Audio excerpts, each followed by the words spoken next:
it's so cruel, and I just don't know what to do anymore. How are you so good at this game? I don't get it. Trust me, dude. I'm good at a lot of games, okay? I'm a gaming god. Fucking gaming god. Big time. The IQ. Big time. My brain's so big. Big time. The IQ. Big time.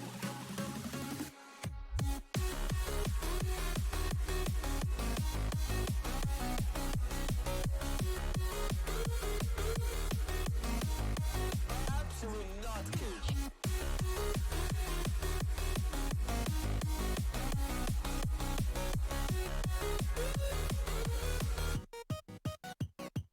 Hands up, big time. Big time. That's the Queen of England. Big time. Big time. Suck my nuts. Oh, yeah, in your fucking face, bitch. Big time. In your fucking face, bitch. Big time. Women born with no vagina hopes to have children. How does she poop? How does she poop?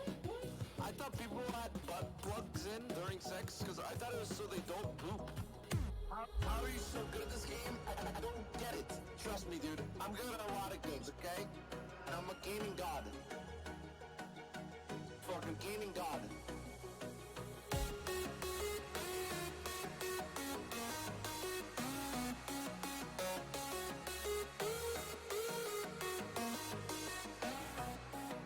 Big time. The IQ. Big time. My brain's so big. Big time. The IQ. Big time.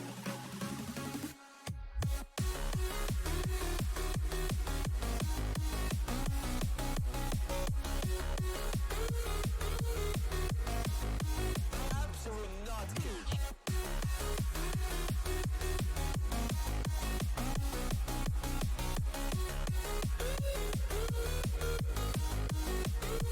Big time. I'm a gaming god. Fucking gaming god. I'm a gaming god.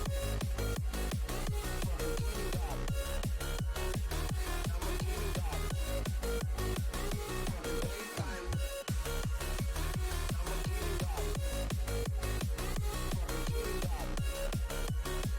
I'm a gaming god.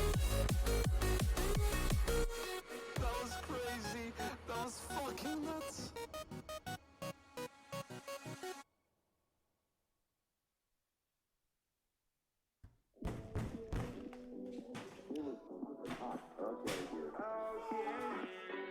It was fucking hot. I'm not coked, I don't do coke. I drink coke, I like coke, I don't do coke. Give me that fucking coke. Sorry guys, my coke just got here. This shit's a lifesaver. Wow. You leave the house to get coke? No, my coke dealer comes to me.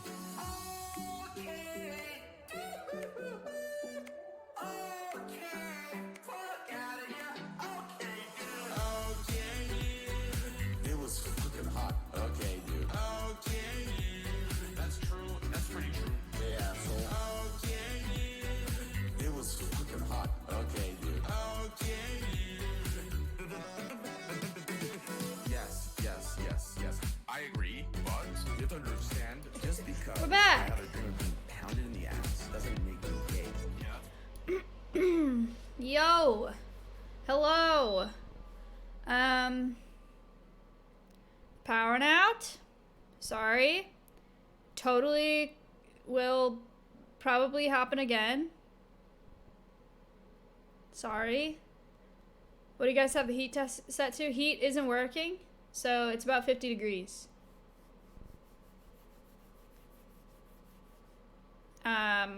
But it's like 12 or something outside. We just went and sat in Matt's room with a candle, and I made some strawberry shortcakes, and we ate them. And then the power came back on. So, people candle. I would totally do a people candle right now, but I have to work on Mrs. Present. So, yeah, I can try to ID a hawk on a Lincoln Imgur or something. Oh, okay. Dude. So the merch. Yes, I really left you hanging on that one, didn't I? Okay. So the plan is to have I want it to be like small, right? I don't want it to be crazy. So I want to do just like a little corner in a hoodie, and then on the sleeve it'll say "not a pet." I'm excited. So Dion has drawn Bean, Teddy, and Orion. This is it's so good. He's awake, so I'm sorry. Oh, they're still not done, but I updated them a bit. Okay, wait, these are different ones. Let me, oh, hang on. He wants me to show you these instead.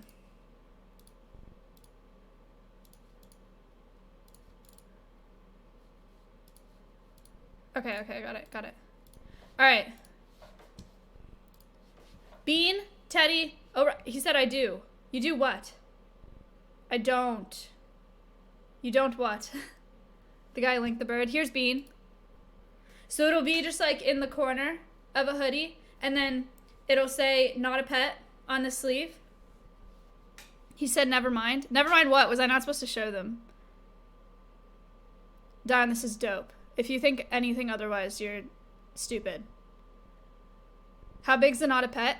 I want it to be small. I don't want it to be like the whole sleeve. I think that's too much.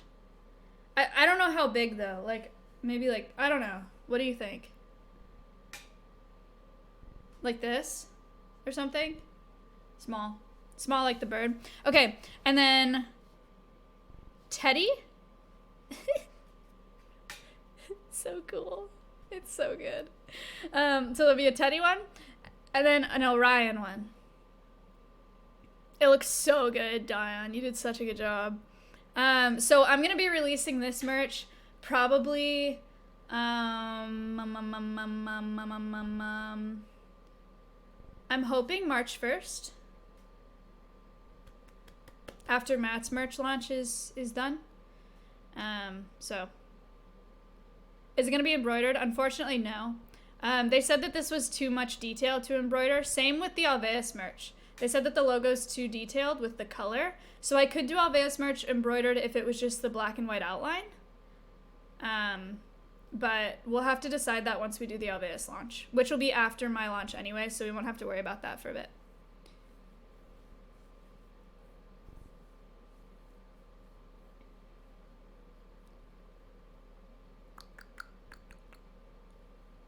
Anyway.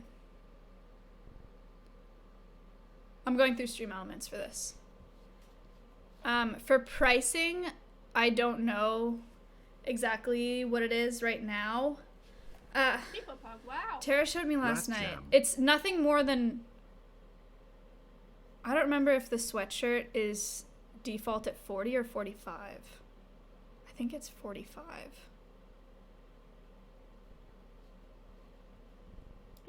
Wow. Mombe, thank you for the Happy laugh, 2 right pointing months. finger, Canada, a fucking leaf. But I think I'm just gonna do sweatshirts and t-shirts Wow. for sweatshirts and t-shirts for my merch, and then for the Alveus merch I'll release a ton of stuff. So I have plans, Wow. and again these is You like just no, got here, yeah, are you you can ship making internationally. hats? I think. Thank you. For the Alveus merch, I'm gonna do t-shirts, sweatshirts, hoodies, mugs. Here's the things that I can do. Tell me what you want. I can do mugs, I can do mouse pads, I can do blankets, I can do phone cases. Wow. Poggies. Thank you. See, hats make sense, but I don't remember seeing hats as one of the options. I don't remember seeing socks either, so I have to ask about that. Tank tops. Stickers, yes. But yeah, I'll ask about hats, because hats would be good.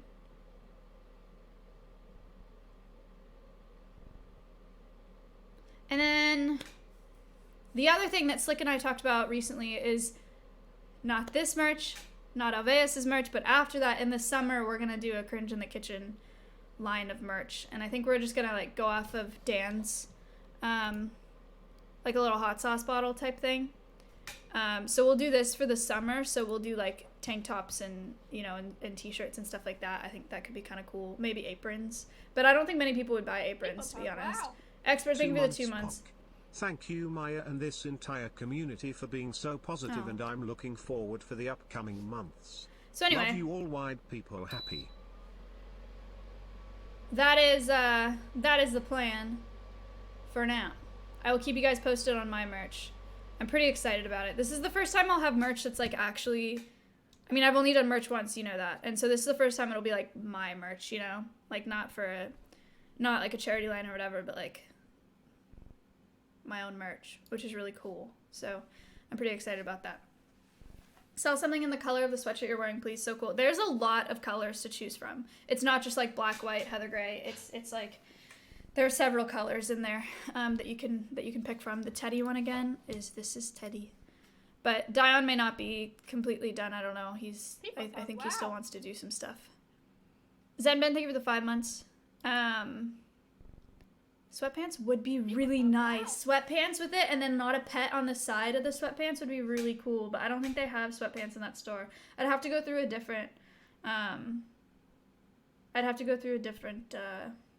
Manufacturer. And then for Alveus, obviously plushies. Plushies is gonna happen. So I haven't talked to Robo Rascals yet, but I am hoping that I can get her to design the animals, and then I can go through a bigger toy company to do plushies for Alveus, because I would like to do a plushie for every ambassador that we have, including tarantulas and like a scorpion. You look and like those the Nomaeus with the millipede or whatever. shaved head. I don't know who that is.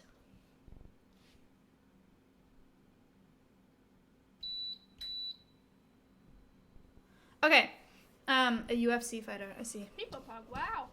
Okay, I would start going through Reddit and whatever, but I don't trust the power, and I need light to paint Matt's thing, so I feel like I should do this first. I also need power for my glue gun, and so I should glue. People pug, wow. Zeta, thank you for the sub, and thank you for the 2 gifted subs. People pug, wow. The subreddit is really good. Should I go through the subreddit and I'll warm up the hot glue? Maybe at the same time. Wow. Hi Maya, so happy your fundraiser went so well. How long are you gonna be bald Congrats. for? I don't know, man. I don't know. Until I'm not bald anymore. Damn it, I don't have an outlet. And I need a phone. I need more plugs down here. Okay. Hot glue. Heating. Subreddit. Remember to charge your shit. Well, I was charging my phone, but now I don't have a outlet, so it's fine.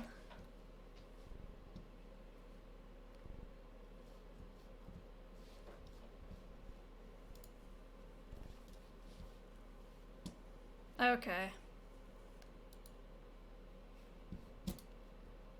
Ah! Wow. Leafers rise up. This is so cute.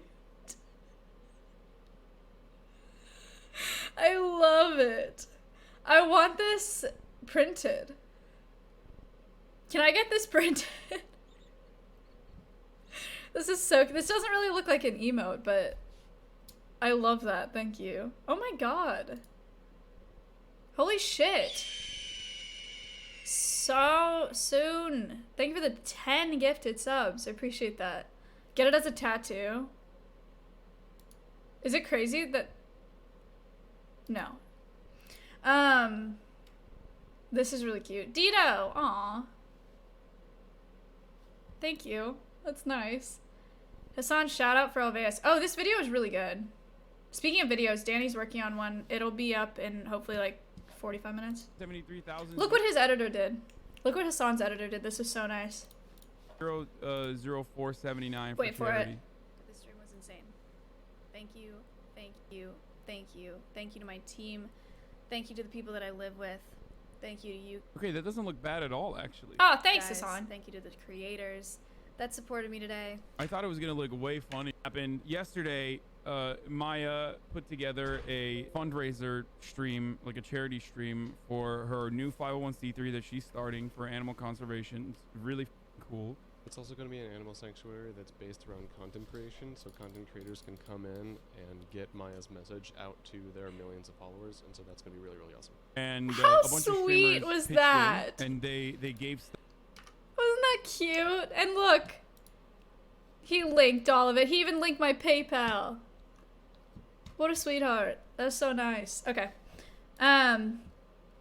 Oh, also, I got an Instagram DM from one of my normie friends from high school, and he was like, Maya, holy shit, you're featured in a Hassan Piker YouTube video.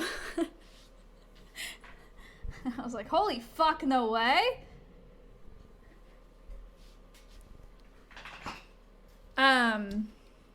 Drew Mayo and Mizzy. I saw Miz open this on his stream. This is so cute. Scuffed art gang of mayonnaise. I don't like this picture. It freaks me out. The picture that someone edited like that. Hold on.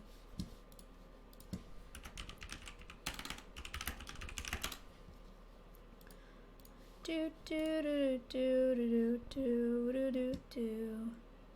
Ba ba da ba.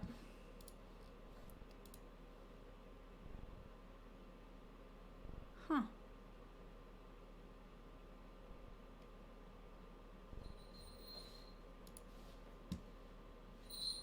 Someone's in trouble.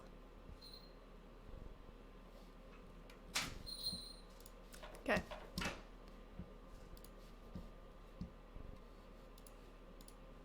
Yo.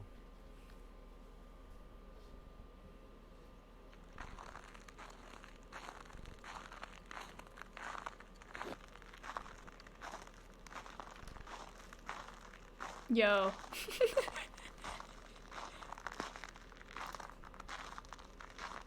He's just hanging out. Where are they? That's cute. Oh! Why are people informing me that the bird shit? He shits all the time. Oh my god. Oh, for sure. Probably.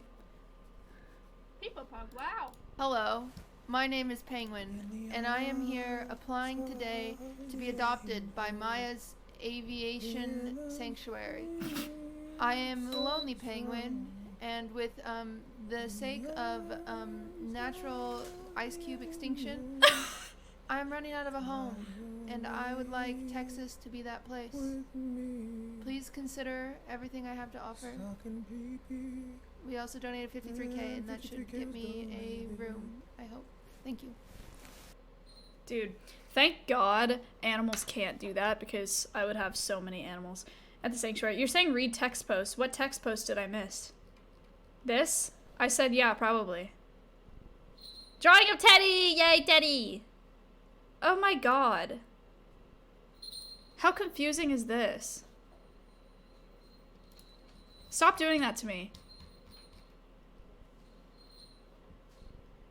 What? What do you want me to read?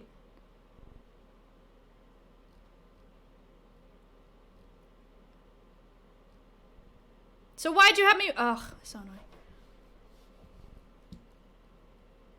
Drawing of Teddy. Maya from the Hood. Why do you keep doing this to me? I made a trailer for Wife Swap.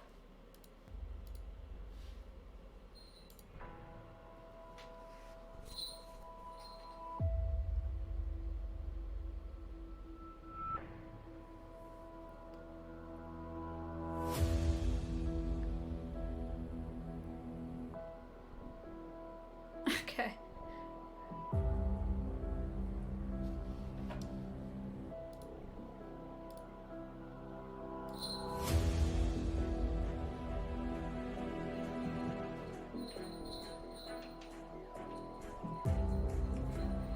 Oh no, my hot glue.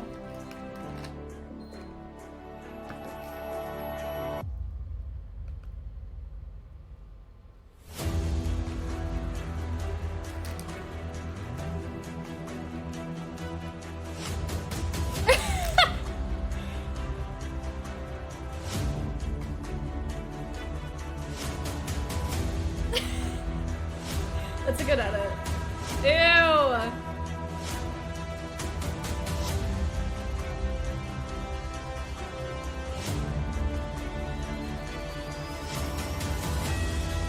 Alright. Hey, I'm bald.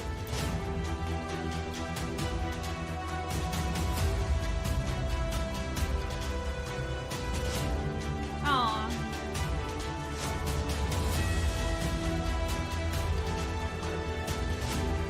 Dude, is Connor's hair still like that? It is, right?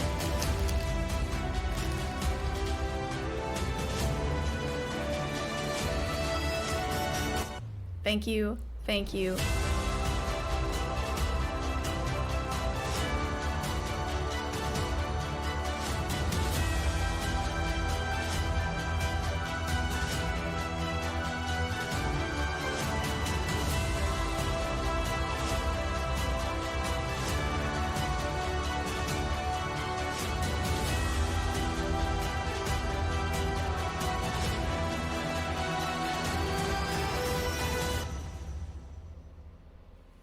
Nice.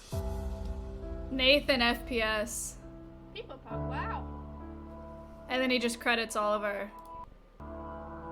Damn, imagine crediting shit. That's sick, dude. I have been coming down on YouTube people hard.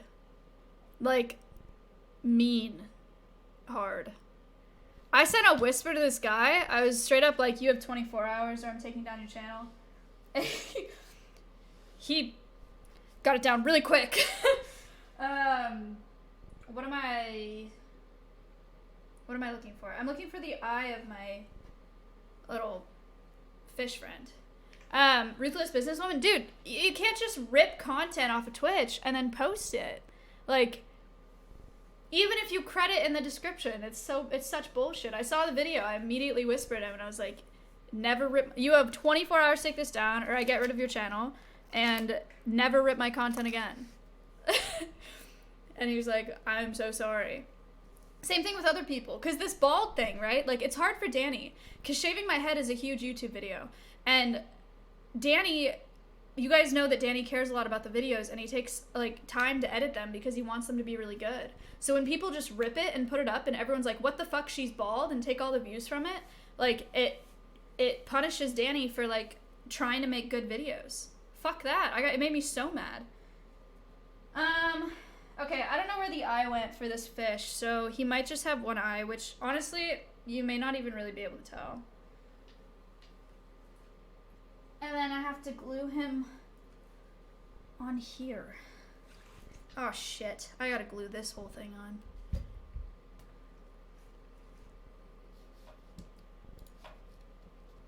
Oh, your highness, I'm sure it's not that noticeable. Bald! Bald! Bald! Okay. Thank you. Okay. Acero. Nice. Yeah, it's gonna be like, this is the front, yeah. It'll be like the front. I don't think there'll be anything on the back.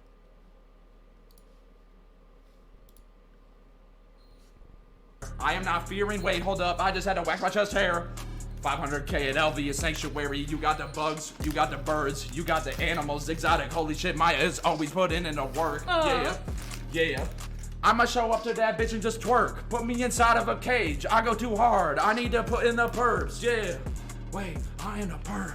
I am not fearing. Wait, hold up. I just had to wax my chest hair. 500k at LV Sanctuary. You got the bugs, you got the birds, you got the animals. Exotic. Holy shit, Maya is always putting in the work. Yeah. Yeah.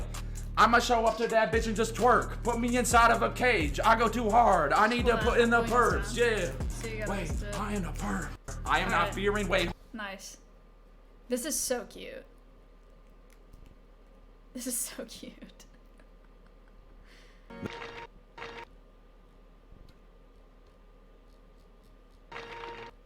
Tribute to Chompy contains DMCA though.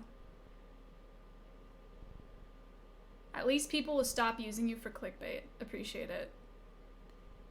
Maya, you kind of look like everybody. Nice. Rewind. Nice.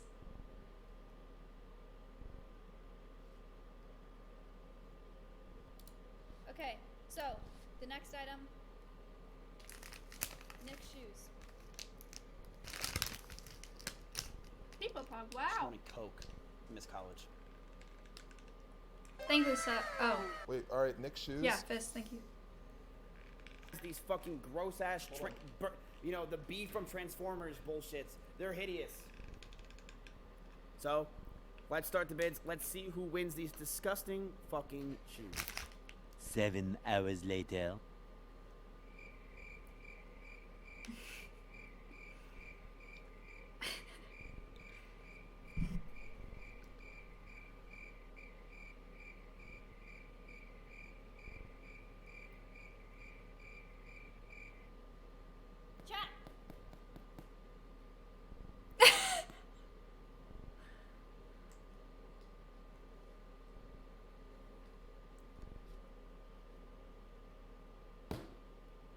People pog. Wow.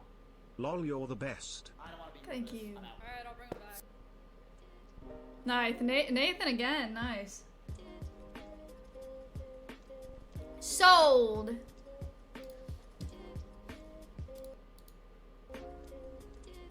Was it pog? Pogo Palm.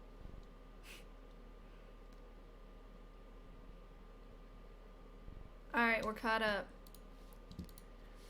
I'm gluing. I just don't really trust it to stay. But now it's on there. I just have to glue more. You're not caught up? Really? Shit. Okay. That should be a yearly auction.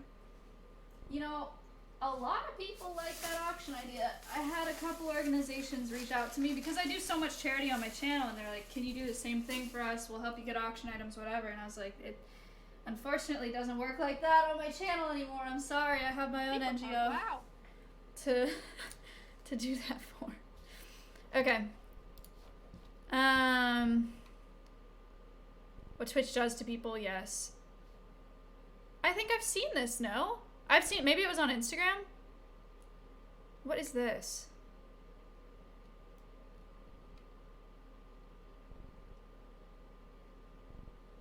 Oh, fuck.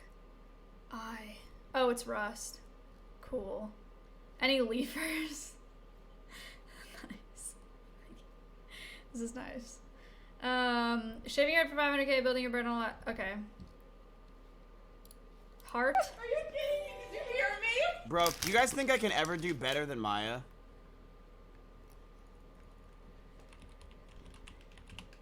No, me neither. Oof. You shouldn't say that. I legitimately think I cannot do better than Maya, ever. I feel like if we ever broke up, I would just get some sleazy ass girls. You know what I mean? There's no way I could get an actual girl. You know what I mean? That is fucked I got up. lucky, don't like hearing dude. him I say got that at all. so lucky with her. In general, I would be with some sleazy ass hoes. I'd be literally Mitch Jones right now. Okay, he didn't have to say that. I'd be Mitch Jones. I'd be Alright.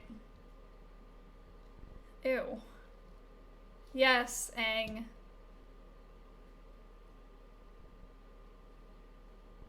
Yes, I look like anyone that's bald. Yes, you can play tic-tac-toe on my forehead. I'm bald. This is... Oh, this one we... Thank you. Oh, this is nice. Appreciate this. Yes. Bald. Bald. Bald. Bald. Bald. Bald. Bald. Eagle. Bald. Bald. Bald. Bald eagle again. Wow. Bald. Bald. Nice. Bald. Ooh. Stop. You would burn this? If you want to send this to Matt's P.O. box, I will put it at the facility. This is beautiful. I love that. That's amazing. Bald. Bird. Hola. ¿Cómo está? Tanto tiempo. ¿Me viniste a saludar? Dale una vuelta por acá. Loco. See? Oh, I found the eye. ¿Qué te cuenta? ¿Vamos a una vuelta? Mirá. Qué lindo. See on both sides like Chanel. Oh, I can't put the eye in. Bueno, loco. Well, one eye. No, qué cosa hermosa. Bueno. ¿Qué? Mira la cámara. Aw. Condor. Big bird. True.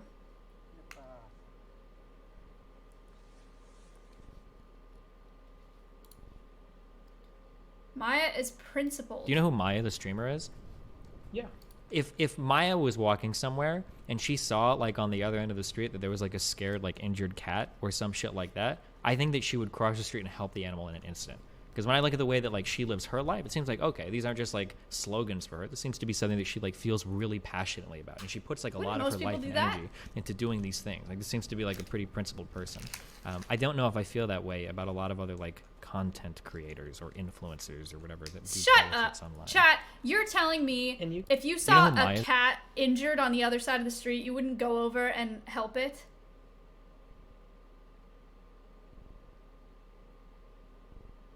Fuck no. Damn. How? Bring it to a vet? Not my problem? Okay, wow. Alright. Well. This is why Flamingo donated $5,000.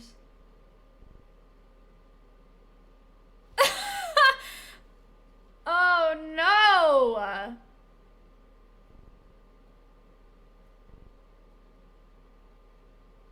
Oh shit.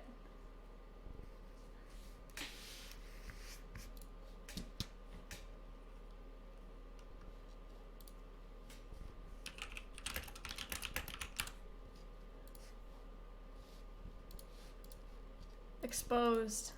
She's almost at $100,000.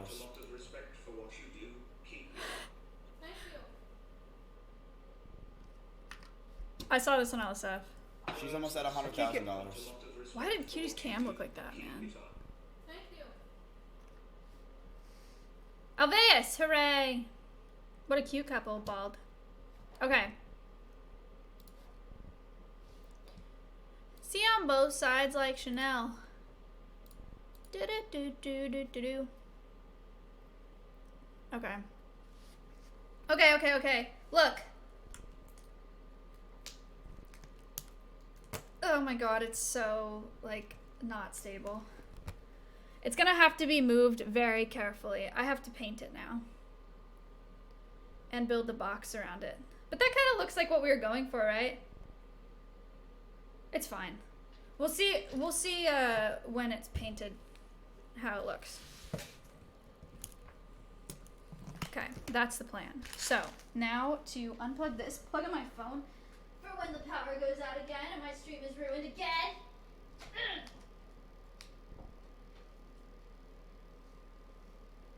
Phone plugged in. Mom texted me. On both sides like Chanel. No. Wait, what? My camera froze. I must have bumped the cable.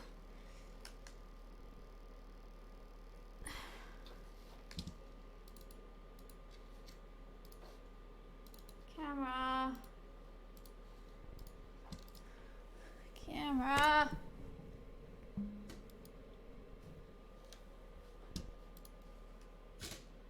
Hello?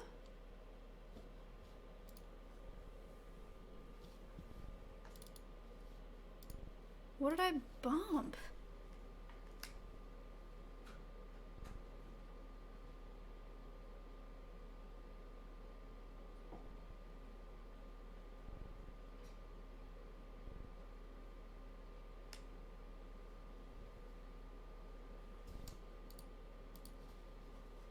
Weird. I actually don't know what I did. Okay. Painting time. I don't have a second cam. So that's why I feel like it's best if I just do, if I put on a dock or something and I paint this and I just like show you updates, you know? I have the webcam, but I don't have the webcam arm. Cool. And I don't want to set it up. So, link me a doc. Cool. And we'll watch it.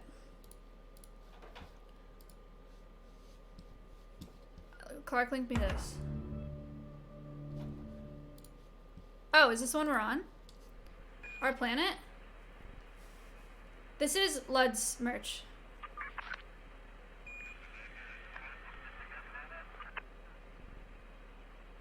This is the first one. Do you guys want to watch nature doc or do you want to watch a crime doc?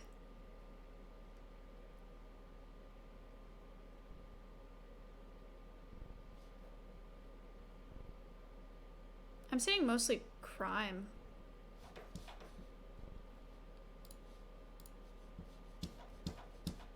Just let me know. Consumed by the apocalypse? What about this one? People pop, wow. That doesn't look Of like all the our species that have ever lived, all but a tiny fraction have gone extinct. Okay, we'll do this. I'm gonna mute alerts, okay? But I'll still At see some them. point in the future, the same fate will befall humanity. Ugh.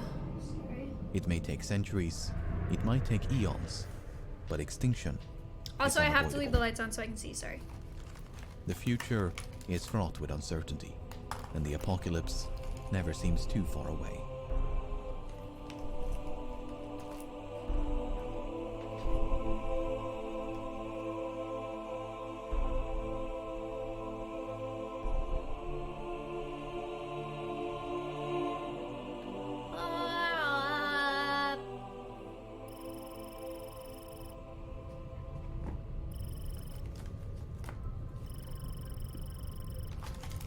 Nearly 800,000 years ago, an approximately 1 kilometer wide asteroid collided with Earth.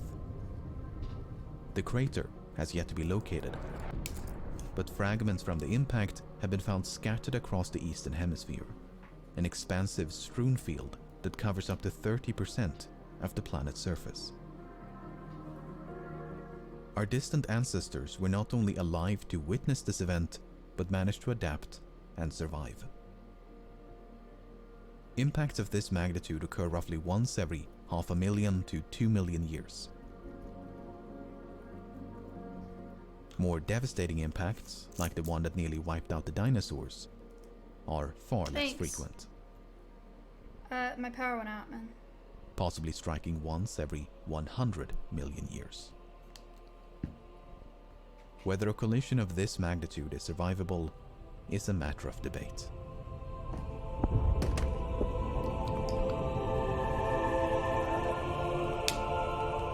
We're dead.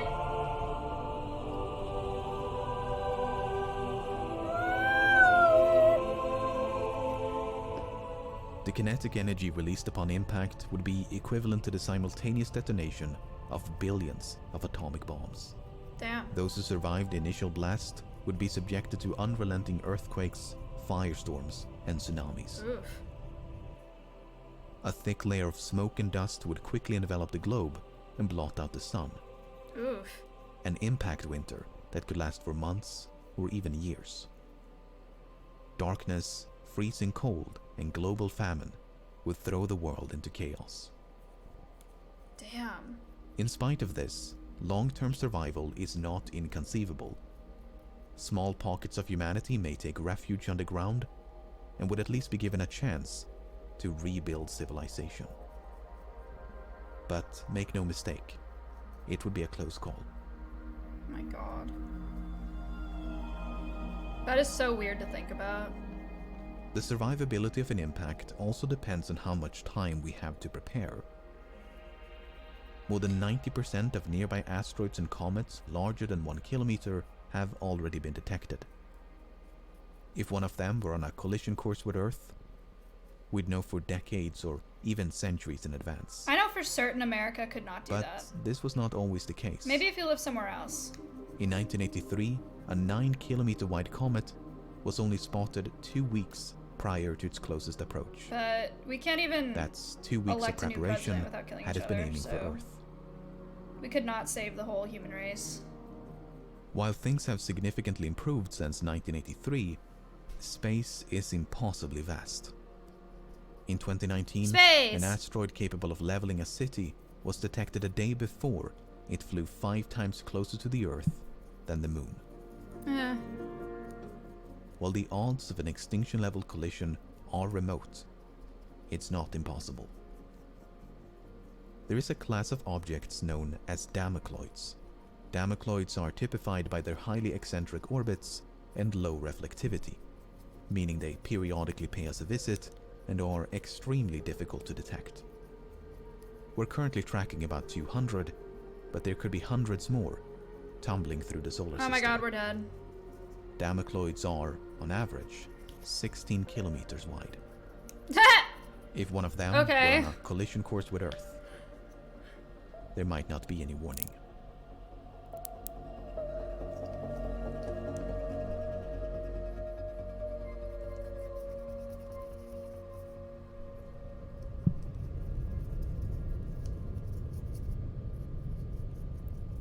When massive stars die, they explode.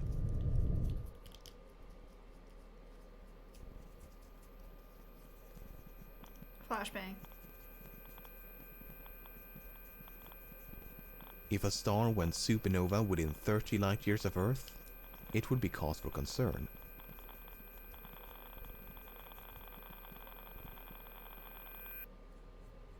Fortunately, more than 90% of the stars within this bubble have already been discovered, none of which are at risk of exploding anytime soon.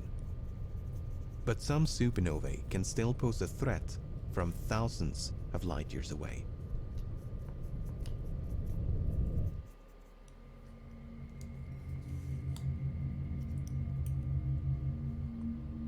It's a gamma-ray burst, produced by only the most violent explosions in the universe. Instead of a spherical blast, a gamma-ray burst will channel the explosion into 2 highly concentrated beams. More energy is released in a few seconds than the sun will radiate in its entire lifetime.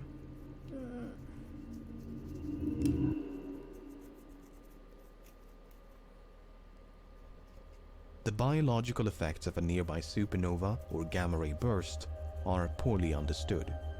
We do know that the atmosphere would absorb much of the high-energy radiation, but this may also strip the Earth of its protective layer of ozone. If so, harmful levels of ultraviolet radiation from the sun would penetrate down to the surface. Certain chemical reactions may also darken the sky and induce global cooling, a cosmic winter of sorts. This could last for years and would be lethal to many plants and animals. In fact, a gamma-ray burst might be responsible for a mass extinction that killed roughly 70% of all marine species nearly 500 million years ago. It makes me remember that when I think for now, 6 hours humanity straight could about easily whether someone protect likes itself me or against not, ultraviolet sun rays, it makes me but feel living through a stupid. mass extinction would not be a pleasant experience. While some authors have painted a far bleaker image, with one hemisphere effectively sterilized by intense radiation, these findings have been contested in recent years. The latest research identifies ozone depletion as the primary threat. Nevertheless, a gamma-ray burst sniping the Earth from across the galaxy is extremely improbable. All of them have so far been extragalactic in origin, much too distant to pose a threat. Yay! Saved. While there are a few potential candidates within the Milky Way, none of them appear to be directed at Earth. Yay! God, and what would Apart we from do if they knew impact one events was? and stellar explosions, the foreseeable future is free of cosmic threats. Other eventualities are either too improbable or won't happen for millions of years. Ample time for us to prepare, Die! other calamities permitting.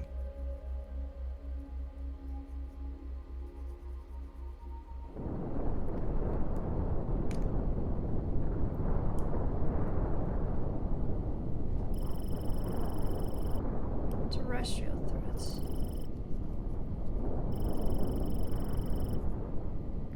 Around 74,000 years ago, a large volcano erupted in Southeast Asia.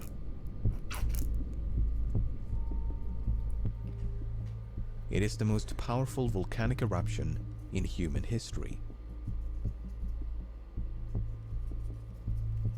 For up to 2 weeks, it spewed enormous quantities of ash and dust into the atmosphere, enough to block out the sun and potentially cool the planet. A volcanic winter. But there's great uncertainty about the effects of the eruption on both the climate and humanity. It ranges from severe to mild, with the latest research supporting the latter. In either case, this is good news. It means that supervolcanic eruptions pose little to no threat to human existence. Yay! After all, if early humans stood a chance, then so should we. But there is something even more destructive than supervolcanic eruptions. It's known as a flood basalt event. No! The largest one occurred 250 million years ago. An enormous outpouring of molten rock covered a region of Siberia the size of Europe.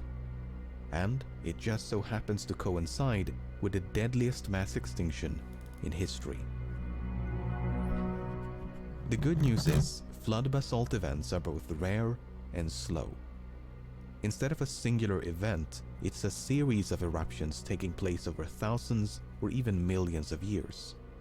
As such, even if one began tomorrow, it might just be slow enough for us to adapt and survive. Hooray!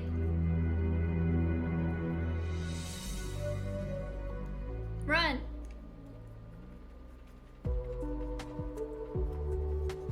Throughout the centuries, pandemics have exacted a heavy toll on humankind. Among the worst was the Black Death. In less than a decade, it killed between 25 and 60% of the European population. The total death count is unknown, at least tens of millions. The Colombian exchange of diseases and the Spanish flu claimed the lives of many millions more. Yeah. The tragedy of these pandemics and epidemics notwithstanding, they never came close to extinction. None of them killed more than a few percent of the global population. For instance, the Spanish flu infected nearly 1/3 of humanity, yet the vast majority of cases did not result in death. A pathogen that not only infects but also kills every single member of a species is difficult to imagine. In fact, there are very few examples of infectious disease driving a species to extinction.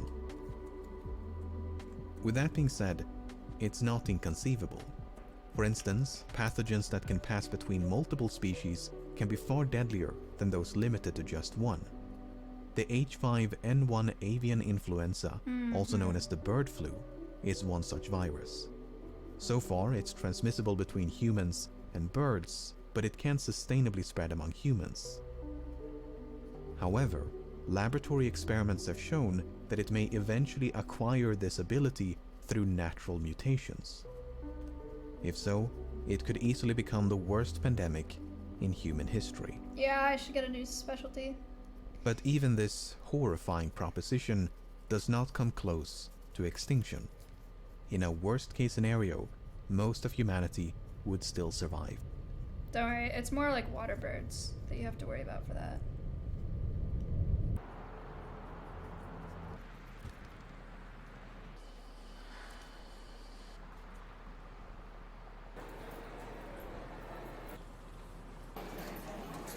Pandemics are complicated. It's a topic that's more relevant now than ever before and cannot possibly be done justice in a few short minutes. This is new? But in the narrow context of human extinction, it seems unlikely for nature to stumble upon that perfect storm. Apart from volcanic eruptions and natural pandemics, the Earth has no inherent means of eradicating the human race. No other form of natural calamity is powerful enough to threaten our existence. As such, the most immediate threat to humanity has for a long time been, and continues to be, humanity.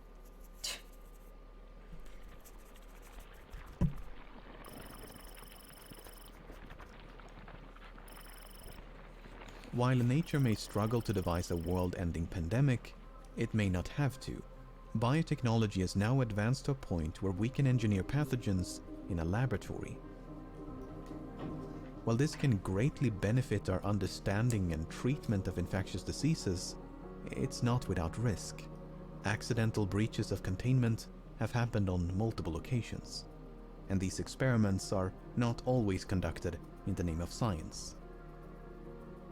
These engineered microbes are concerning because their destructive potential far exceeds that of their natural counterparts. They can be deadlier, more transmissible, and less treatable.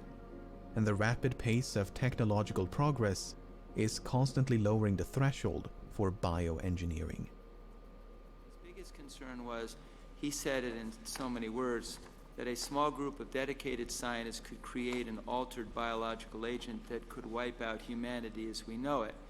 Technically speaking, you can do almost anything with a microbe.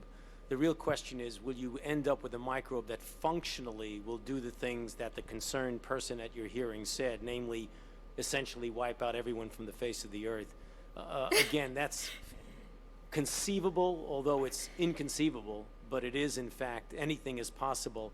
It would be very, very difficult to do that, extraordinarily difficult, even in the best of hands, to not only do the engineering to get a microbe that has the characteristics, but be able to spread in a way in which it has virulence, transmissibility, and the ability to go in a sustained, transmissible way. Not impossible, but very, very difficult to do.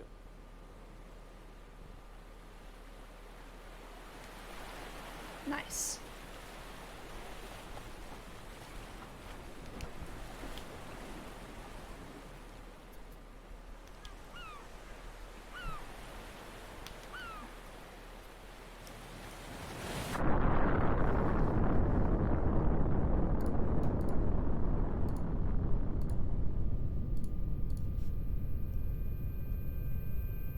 A nuclear holocaust is among the most infamous doomsday scenarios.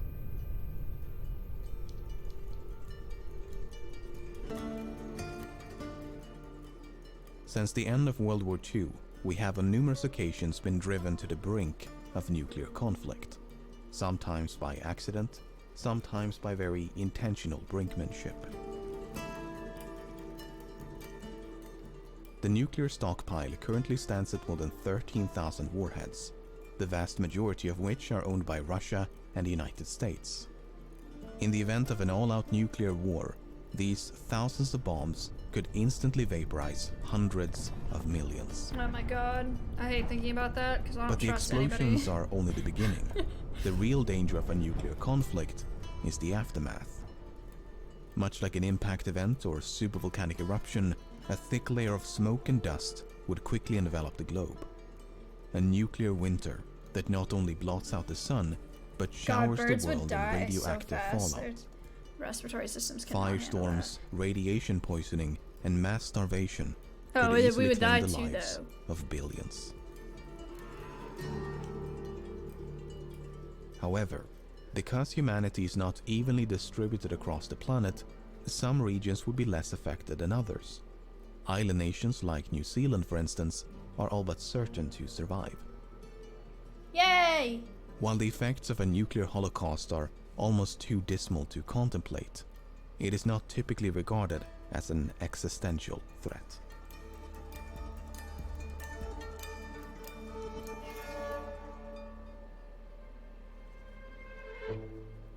Artificial intelligence has had a profound impact on modern society, from self-driving cars and virtual assistants to social media algorithms and facial recognition. But some experts are concerned about the future, a future in which intelligent machines become more intelligent than humans. The concern is not so much about evil robots as it is about misalignment.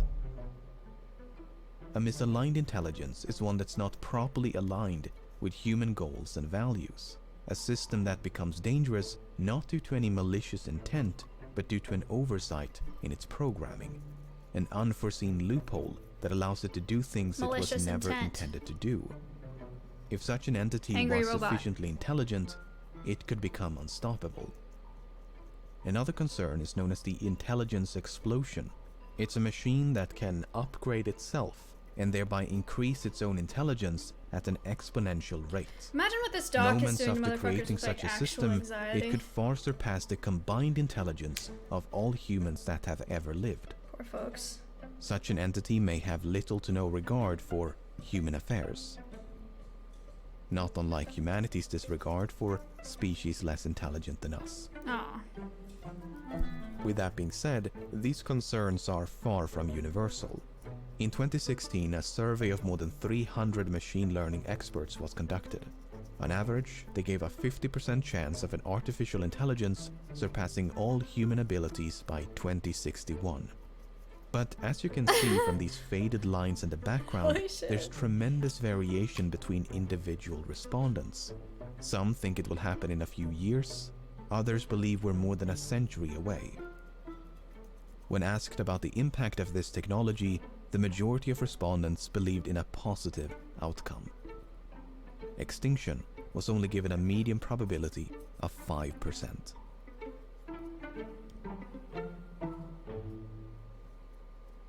Artificial intelligence is not the only emerging technology with the potential for human extinction. But the problem with assessing their risk is that we have no precedents. We can estimate the likelihood of an asteroid impact by surveying the geologic record and our cosmic neighborhood. But there's no historical context for artificial intelligence or self-replicating nanomachines.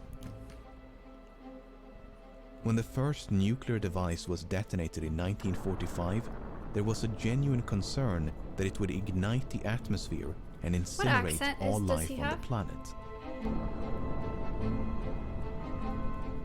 In fact, one of the observers was so taken aback by the enormity of the explosion that for a brief moment, that's precisely what he thought had happened. I couldn't tell. While this doomsday scenario did not come to pass, it's a cautionary tale. No one really knows what the future will bring. All we can do is proceed with caution and hope for the best.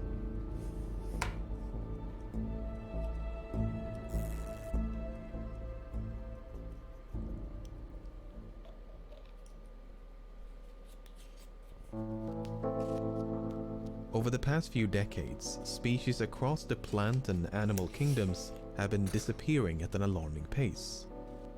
Some 10 billion trees are cleared every single year, while animal populations are rapidly declining.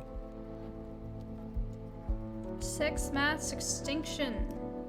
Many species are also going extinct.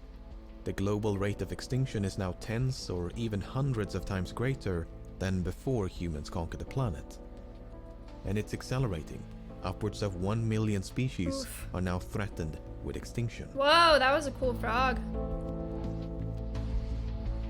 At the core of this immense loss of biodiversity is overconsumption driven by overpopulation. Humanity is now depleting 3/4 as many resources as the Earth can naturally replenish, meaning we will soon need a second Earth just to break even. From deforestation and defaunation to pollution and climate change, no shocking graph nor depressing slideshow can fully convey the totality of our destruction. Our relationship with nature is so utterly broken that many fear we are now heading for extinction, that this unraveling of nature will be mankind's undoing. While some of the most comprehensive assessments to date do indeed paint a truly dystopian image of the future, none of them forecast total annihilation of the human race. We may turn the planet into a living hell, but a livable hell it would seem. However, some scientists argue that these assessments are severely underestimating the gravity of this crisis, that the sheer magnitude of our destruction is difficult to grasp for even well-informed experts.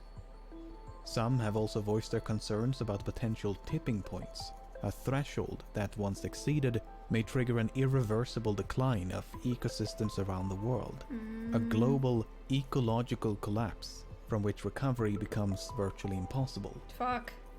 But it's not all doom and gloom. While the rate of deforestation is alarmingly high, it has been slowing down over the past 3 decades. While the transition has been infuriatingly slow, more and more countries are phasing out fossil fuels in favor of renewable energy sources. So in no way should human extinction, which is the most extreme outcome, be regarded as inevitable. Climate change mitigation and nature conservation efforts are all but certain to prevent that from happening. Hooray! But at the same time, that's how low we've set the bar. Oof. Oh, I'm not looking at that. Fuck me.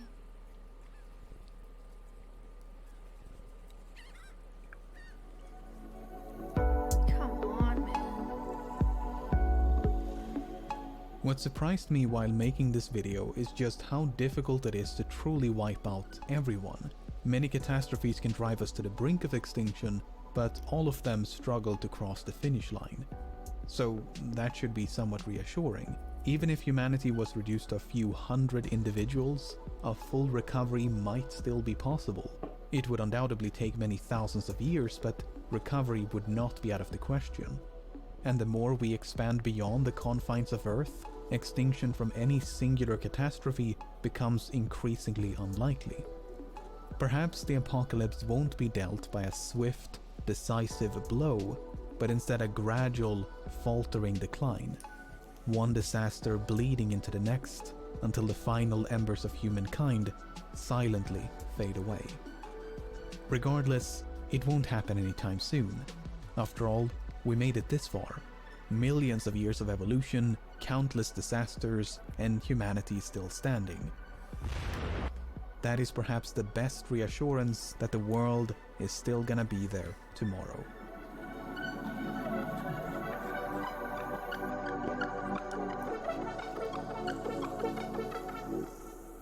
We're dead.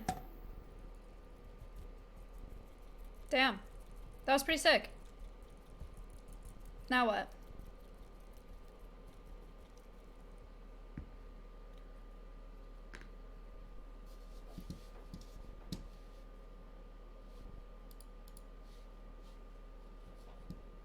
Just let me know.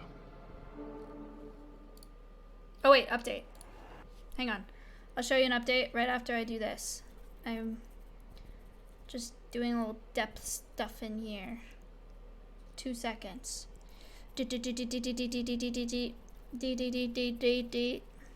Pause. Okay. I'm just doing the bottom part right now.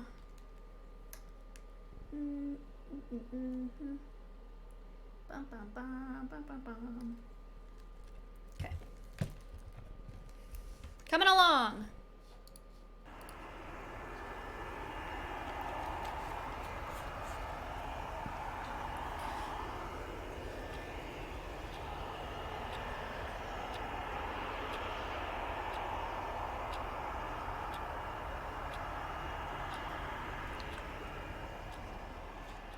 Delivery 18370, good morning. Malaysia 370, stand by. Thanks! Solio, At you're the Kuala 5. Lumpur International Airport, a Boeing 777 is preparing for departure. Malaysian 370, request level. 370, we are ready, requesting flight level 350 to Beijing. Malaysian Airlines Flight 370 is a daily passenger flight between Kuala Lumpur, Malaysia and Beijing, China. 370, 32 right of takeoff. Nice. 32 right, Malaysia, Malaysia, 37, 32 right. 42 minutes past midnight, Flight 370 is given clearance to depart. On board are Captain Zahari Ahmad Shah, First Officer Farik Abdul Hamid, 10 cabin crew members, and 227 passengers. Number control, Malaysian 370. Malaysian 370, Lumpur radar, good morning, climb flight level 250. Morning, level 250, Malaysian 370. Malaysian 370, climb flight level 350. Level 350, Malaysian 370. You're not Less than an done. hour into the flight, the plane is cruising over the South China Sea at an Good thing I'm not altitude full of cam. 35,000 Don't click in my feet. stream. I'm making your birthday The present. night sky is clear, and the weather is calm. Flight 370 is then instructed to signal air traffic control in Ho Chi Minh, Vietnam, as it is about to enter Vietnamese Damn it. airspace. The flight controller in Kuala Lumpur says goodnight, with no sign that anything should be amiss. Malaysian 370, maintaining level 350. Malaysian 370. Malaysian 370, maintaining level 350. Malaysian 370. Malaysian 370, contact Ho Chi Minh 120.9. Good night. Good night, Malaysian 370. 1 minute and 43 seconds later, the aircraft suddenly vanished from radar screens at Kuala Lumpur, Ho Chi Minh, and Bangkok. This form of positional tracking depends on a signal being emitted by one of two transponders aboard a plane, and so its disappearance would suggest both transponders ceased to function, or the system was manually deactivated by someone on board. Wonka. All subsequent attempts to contact and ascertain the whereabouts of Flight 370 are unsuccessful. The aircraft has seemingly vanished without a trace. After missing its scheduled time of arrival in Beijing some 4 hours later, Flight 370 is officially declared missing. What the And fuck? in the wake of that announcement, the most expensive search effort in aviation history is about to commence.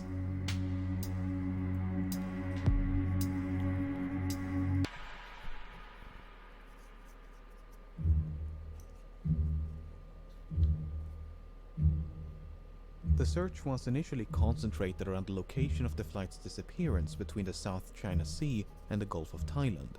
The search area was soon expanded, however, after the Malaysian military disclosed additional information. Unlike the radar system employed by air traffic control, long-range military radar does not rely on transponders but use reflectance to track the position of aerial targets. A review of the data collected by the Malaysian military revealed that moments after contact with Flight 370 was lost, the aircraft had deviated from its scheduled flight path with a subtle turn to the right, followed by a prolonged turn to the left. The aircraft had then flown back towards and across the Malaysian peninsula before turning right near the island of Penang. It maintained this northwesterly heading until it escaped the radar's coverage. Over the next few days, the Strait of Malacca, the Andaman Sea, and the Bay of Bengal was scoured by a multinational fleet of aircraft and vessels, but there was no trace of Flight 370. Damn. Meanwhile, investigators began to analyze the aircraft's satellite communication records. Like all modern airliners, Flight 370 was equipped with a satellite communications terminal, or SATCOM, to send and receive transmissions to and from the ground. Prior to departure, the SATCOM terminal had logged onto the satellite network and established a connection with a ground station in Perth, Australia. That station then maintained a detailed record of all the incoming and outgoing traffic between it and Flight 370. This is what it contained. Prior to the flight's disappearance over the South China Sea, everything appeared to be working as intended.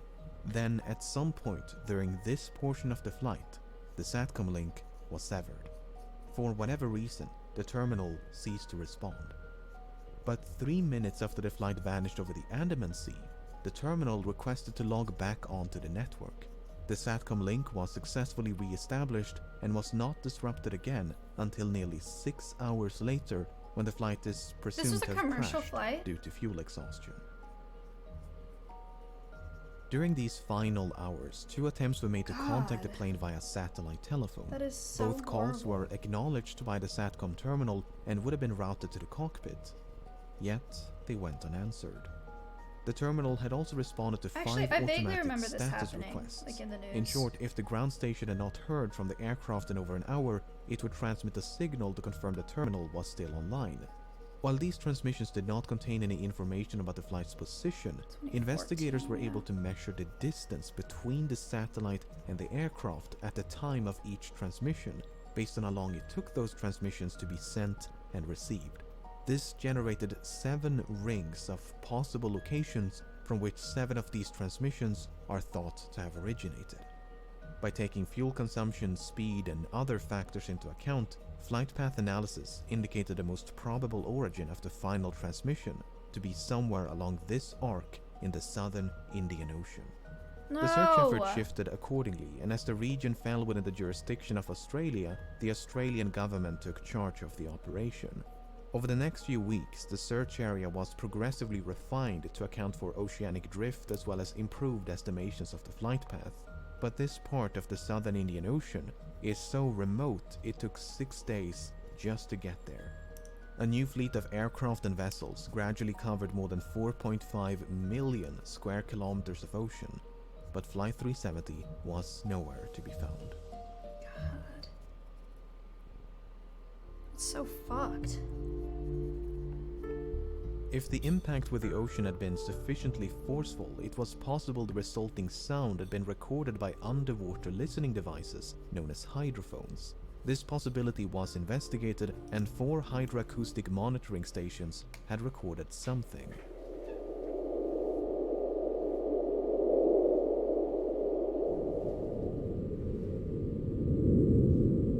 What the fuck?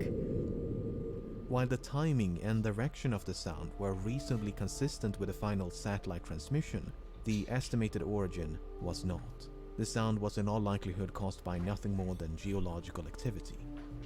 Flight 370 was also equipped with 2 underwater locator beacons which had a battery life of some 40 days, and as the deadline approached in early April, signals with a pulse and frequency somewhat similar to the signal emitted by the beacons were detected at depths of up to 3,000 meters.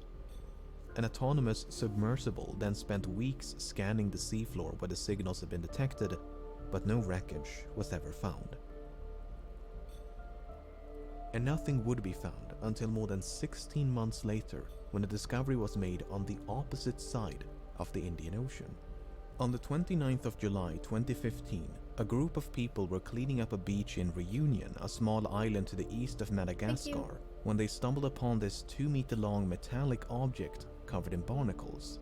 Aviation experts quickly identified the object as a section of an aircraft wing known as a flaperon. Upon closer inspection, internal markings including dates and serial numbers conclusively ascertained the flaperon belonged to Flight 370. Even though Reunion Island is some 4,000 kilometers west of the search area, and more than a year had gone by since the flight disappeared, the location was consistent with simulations of debris dispersal patterns. There was now tangible evidence that Flight 370 had crashed somewhere in the Indian Ocean. The discovery of the flaperon prompted numerous searches along beaches and shorelines of southeastern Africa, and at least 31 additional items of interest have since been recovered and examined. Some of these items include a section of the outboard flap from the right wing, a piece of cowling from one of the 2 engines, a partial door from the nose landing gear, a section of the vertical stabilizer, and a mangled casing from one of the embedded headrest monitors. Wow. 18 of these items were identified as either likely, highly likely, or almost certain to have originated from Flight 370, whereas only 3 could be confirmed. The remaining 11 could not be identified. There were no traces of an explosion found on any of the debris tested, nor was there any evidence of a fire except for 3 small burn marks on one of the unidentifiable items. The search for debris was further aided by Earth observation satellites. Analyses of satellite imagery from March of 2014 uncovered a number of images which appear to feature man-made objects floating on or just below the surface in the southern Indian Ocean. However, the images were not nearly sharp enough to resolve any identifiable markings, and multiple searches notwithstanding, this debris was never recovered. A satellite image taken mere hours after the final transmission also captured what appeared to be a contrail some distance away from the search area. A later analysis, however, concluded it was most likely a shadow from a somewhat linear cloud formation.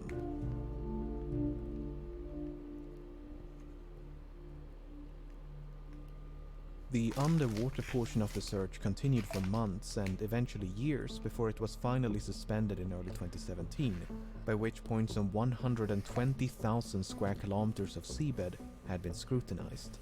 The search effort was then resumed by an American salvage company known as Ocean Infinity, but after more than a year of searching, they too came up empty-handed.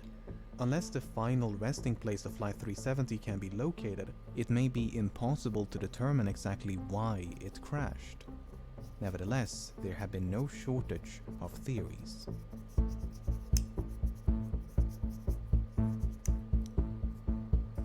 On the day of the disappearance, 2 of the passengers raised suspicion as they had boarded the flight with stolen passports, which immediately prompted concerns of a hijacking.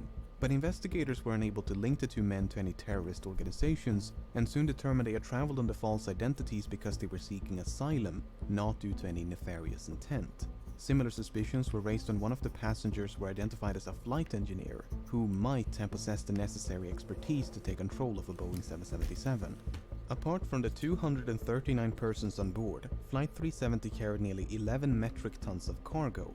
Among the items listed on the flight manifest was a shipment of lithium-ion batteries, which led some to suspect a fire might have broken out mid-flight. For instance, the crash of UPS Airlines Flight 6 in September of 2010 was the result of a fire that was ignited by a pallet of lithium-ion batteries. Another potential source of ignition would be an electrical malfunction. The crash of Swiss Air Flight 111 in September of 1998 is thought to have been caused by a fire within the electrical wiring above the cockpit. The fire damaged and disabled multiple avionic systems, including the transponders and SATCOM. In the case of Flight 370, the sudden loss of communication and subsequent deviation from its scheduled flight path might have been a direct response to a fire. The 2 pilots may have turned back towards Malaysia to attempt an emergency landing at the nearest suitable airport. But no such attempt was ever made. Instead, Flight 370 kept going and remained aloft for another 6 hours. Some have theorized the crew might have been incapacitated by a sudden or gradual loss of cabin pressure. For instance, when Helios Airways Flight 522 failed to pressurize in August of 2005, the pilots quickly fell unconscious. Yet the aircraft continued to fly on autopilot for more than 2 hours until it ran out of fuel. Airline pilots are of course trained for such an event. In the event of cabin depressurization, an automatic system is designed to deploy oxygen masks to give the pilots enough time to perform an emergency descent to a more breathable altitude. The data recorded by the Malaysian military radar does indeed contain altitude information, but it is highly inconsistent. In fact, the Boeing 777 is incapable of performing the extreme altitude fluctuations recorded. At one point, the aircraft exceeded its maximum operating altitude by more than 15,000 feet, before making a 50,000 feet nosedive in less than a minute. Attempts to recreate these maneuvers on a flight simulator were unsuccessful, and thus the data was deemed inaccurate and unreliable. If Flight 370 did lose cabin pressure at 35,000 feet, and the pilots were incapacitated before descending to a more oxygenated altitude, it might explain why the aircraft remained aloft for as long as it did. What is a bit more difficult to explain, however, are these alterations in heading. Flight simulations have established the aircraft must have been under manual control during the initial left turn, as the bank angle or inclination of that turn was beyond the limits of the autopilot. Subsequent turns, however, could have been either manual or automatic. But for the autopilot to have made these course corrections, someone with the requisite knowledge must have programmed it to do so. The only other alternative is that the aircraft was in fact under manual control. Ew.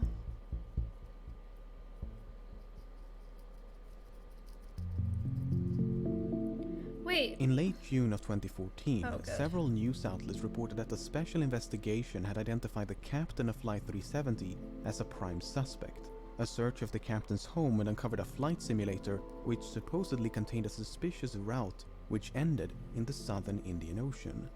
At the time, there was no official acknowledgement that such a route had been recovered, and a lengthy public report issued by the Malaysian government in 2015 made no mention of such a discovery.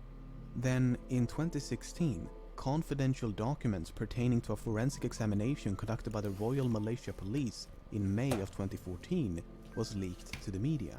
These documents made it clear that such a route had not only been recovered, but thoroughly examined. Soon thereafter, the Malaysian government confirmed the existence of this simulated flight path, and this is what it looks like. It should come as no surprise that many regard this as damning evidence of premeditation, but according to investigators, it is not quite so evident. The data recovered consists of 7 coordinates, 2 in Kuala Lumpur, 2 in the Strait of Malacca, 1 in the Bay of Bengal, and 2 in the southern Indian Ocean. The data was reconstructed from a file that had been automatically generated and saved by the simulation software a month before the incident. However, it's not clear whether the coordinates originate from the same flight session. In other words, it might not be correct to simply trace a continuous line between these 7 coordinates, as they could be from separate sessions. The forensic examination by the Royal Malaysia Police simply concluded no activity captured conclusively indicate any kind of premeditated act pertaining to the incident of MH370. Even so, the similarities between the simulated route and the presumed route of Flight 370 directly influenced the search operation. Australian investigators considered the possibility of someone deliberately extending the range of the flight by gliding the aircraft off the fuel exhaustion. If so, the plane could have traveled an additional 200 kilometers. Alternatively, the range could have been reduced by a controlled ditching prior to fuel exhaustion. While ultimately deemed unlikely, these 2 scenarios did affect the search effort. If the captain steered Flight 370 off course with the intention of crashing in a remote part of the southern Indian Ocean, his motive is an even greater mystery. Sahari Ahmad Shah was 53 and married with 3 children.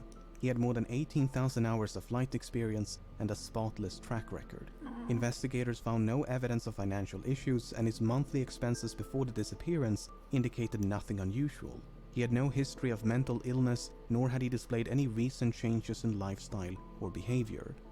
He was raised on the island of Penang, which has led some to speculate the flight's second turn to the southwest of Penang was the captain getting a final view of his hometown.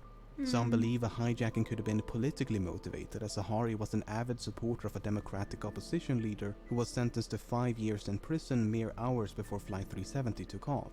Others point to unconfirmed reports of marital issues, but this is contradicted by the official investigation and disputed by family members. The only real inconsistency noted by the final report is that the captain failed to repeat the assigned radio frequency during the last verbal communication. Malaysian 370, contact Ho Chi Minh 120.9. Good night. Good night, Malaysian 370. It would have been standard procedure to repeat the assigned frequency, as the captain had correctly done a few minutes prior. 370, contact Lampur radar 1326, good night. Alright, 1326 Malaysian 370. Whether this omission is indicative of anything but a mistake is anyone's best guess. By all accounts, Captain Sahari was an affable and well-respected pilot who was passionate about aviation, as evident by the photos and videos he shared on social media. Hi everyone, this is a YouTube video that I've made as a community service. The co-pilot was found to be even less conspicuous. Farik Abdul Hamid was only 27 and due to marry a fellow pilot. He had nearly 3,000 hours of flight experience, although only 39 hours in this type of aircraft. Much like Sahari, Farik had no financial, mental or interpersonal issues of note, nor was there any evidence of conflict between the two of them. Some questioned the plausibility of a pilot-instigated hijacking due to the apparent lack of interference by the other pilot. Well, when Ethiopian Airlines Flight 702 was hijacked by the co-pilot in February of 2014, he did so by merely waiting for the captain to take a bathroom break before locking the cockpit door behind him. The co-pilot was then free to divert the Italy-bound flight to Switzerland to seek asylum. Just The only door. noteworthy piece of evidence in regards to the co-pilot of Flight 370 is his phone. You see, when the confidential documents were leaked, they also confirmed another long-circulated rumor, namely that a cell phone tower had briefly established a connection with an iPhone 5S belonging to the co-pilot as Flight 370 approached the island of Penang. According to investigators, it was not a phone call as has been widely reported by the media, but merely an automatic location signal. Why this information was omitted from public reports, we may never know. That is weird. So what is one to make of all of this? On the one hand, the simulated flight path seems suspicious. On the other, it is difficult to cast any substantial doubt on either of the two pilots' character. It is equally difficult to deny a hijacking is consistent with the available evidence. Then again, we're missing some quite major and literal pieces of evidence. The final report issued by the Malaysian government in 2018 could not attribute the loss of communication nor diversion of Flight 370 to a malfunction. Instead, it is believed that someone manually manipulated the aircraft and its systems. For instance, investigators believe SATCOM was manually disabled by a sudden and prolonged interruption of power. Then, once power was restored, the terminal simply rebooted. Likewise, the alterations in heading are believed to be the result of manual inputs. With that being said, the uncertainty of these findings are repeatedly emphasized due to the limited evidence available, and the report does never explicitly state the flight was hijacked. In fact, no real conclusion is reached. Both the Malaysian and Australian government agree that Flight 370 crashed in the southern Indian Ocean, but that the cause is indeterminable without the wreckage, the location of which has managed to elude some of the foremost aviation experts in the world, as well as an impressive arsenal of cutting-edge technology for more than half a decade. Authors, aviation experts, and independent investigators have all chimed in to offer their own thoughts and theories as to the nature of the crash and the location of the wreckage. Some believe there was no crash, but that the aircraft was shot down by an American naval base in the middle of the Indian Ocean. The satellite transmissions were then supposedly forged as part of a massive cover-up. Others believe the aircraft turned right towards India and traveled as far north as Kazakhstan, completely undetected. Debris was then supposedly planted along shorelines of southeastern Africa as part of a massive cover-up. Another theory suggests the aircraft was remotely hijacked and controlled by someone on the ground. No, I hate While that. Boeing and other companies have experimented with technology that would allow for an aircraft to be remotely controlled, no commercial airliner is known to be outfitted with such a system. On the less conspiratorial side, the assumption that Flight 370 flew in a straight line and at a constant speed after turning left towards the southern Indian Ocean might simply be incorrect. In early 2018, a French team of independent investigators proposed an alternate flight path, whereby an attempted landing on Christmas Island led to a crash site much further north than the region identified by the official investigation. While a surface search of this area was conducted about a week after the disappearance, the underwater phase never reached this far north.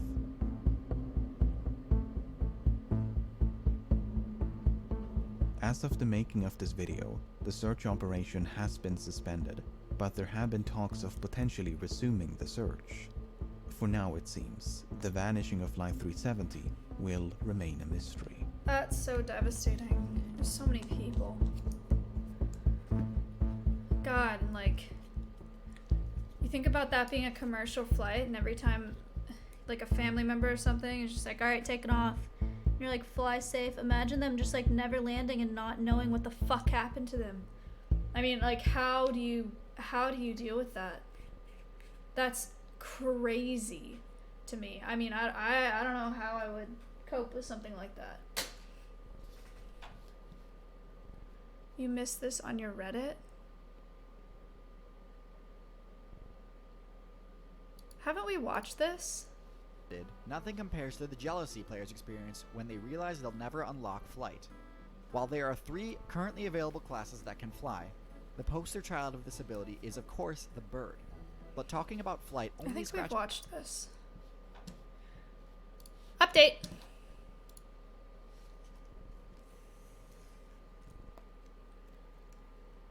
I did the swordfish. Now I'm gonna start DK.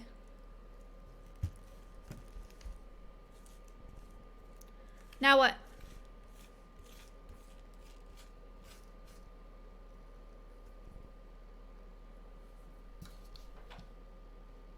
Another one. Just let me know.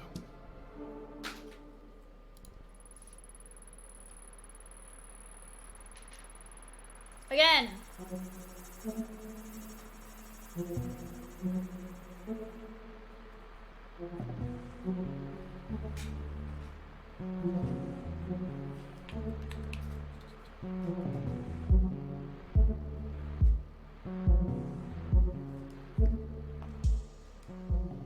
In early Oh 2007, shit, wait, I forgot this to ask. silent The YouTube video, we need a title for it. I think, yeah, Danny just asked. Okay, so, because it was gonna be like, I did this for $500,000, but that doesn't make it clear that it was for alveus or for fundraising. It could just be like, I shaved my head, but I feel like it could be something better, you know? Bald. I shaved my head for $500,000.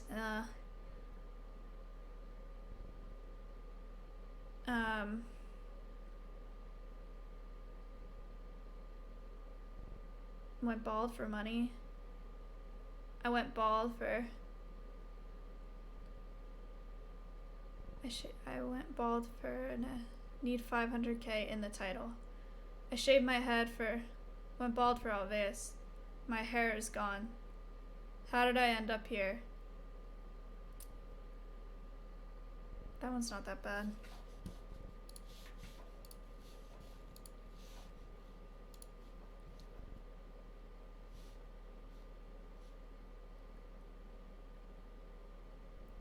Um, 500K does need to be there. I agree.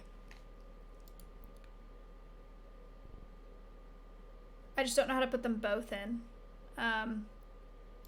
We raised 500K in under 24 hours.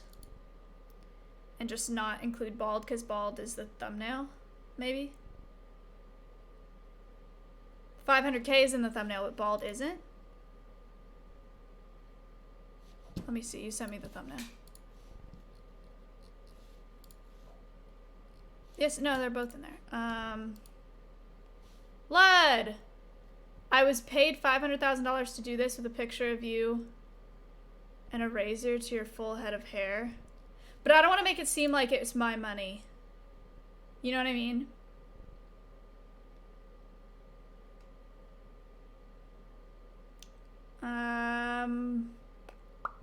I raised 500K to go bald. Why not? Fuck it, man. It's clickbait. You're right. That is true. Danny, have you seen something that you think will work?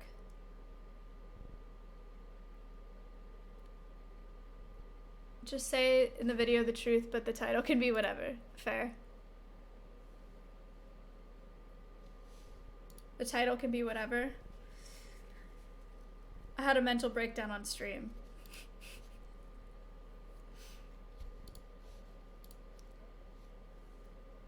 Ms. Kiff drove me to do this.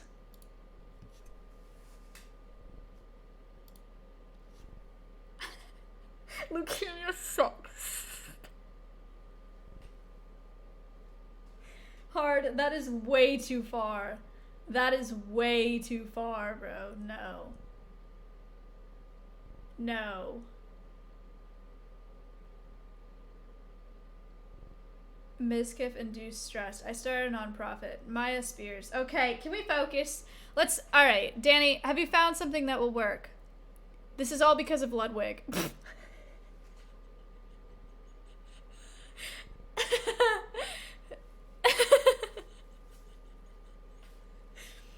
Okay. Let's just do...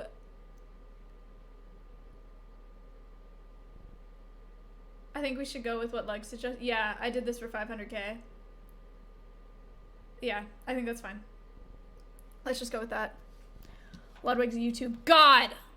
black and white video was uploaded by a user on a conspiracy and UFO-centric forum called Above Top Secret.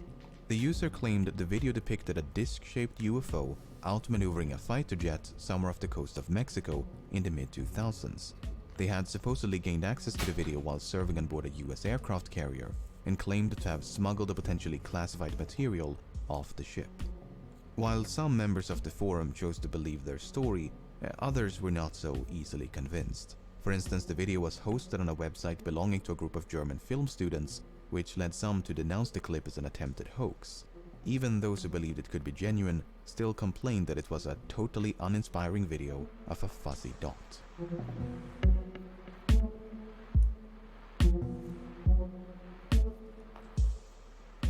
Over a decade later, this long-forgotten video suddenly resurfaced as part of an article by the New York Times. The video was now linked to a secret government-funded program and was even corroborated by a credible eyewitness. What had initially been dismissed as a hoax turned out to be real. The video was said to depict a genuine encounter between US Navy fighter jets and some sort of unidentified craft. Oh god. A second black and white video of a similar yet completely separate incident was also featured at the beginning of the article, except this one had sound. There's a whole fleet of them. Look on the ASA. My gosh. Sorry. They're all going against the wind. The wind's 120 knots from the west. Look at that thing, dude. These two videos, along with a third released a few months later, spread across the internet like wildfire. Comment sections and discussion threads were dominated by unrestrained speculation about aliens and paranormal phenomena. The skeptics meanwhile took it upon themselves to analyze every pixel in every frame in the hopes of uncovering some neglected clue that could identify these fuzzy blobs. Any lingering doubts about the video's authenticity vanished with the release of an official statement by the Department of Defense. Did you do it, Danny? Confirming that the videos depicted real events Link it, link it, involving link it. unidentified Spam it. aerial phenomena. So, what exactly are we looking at? Chat, go click that, like that. Watch it. Go, Danny, go.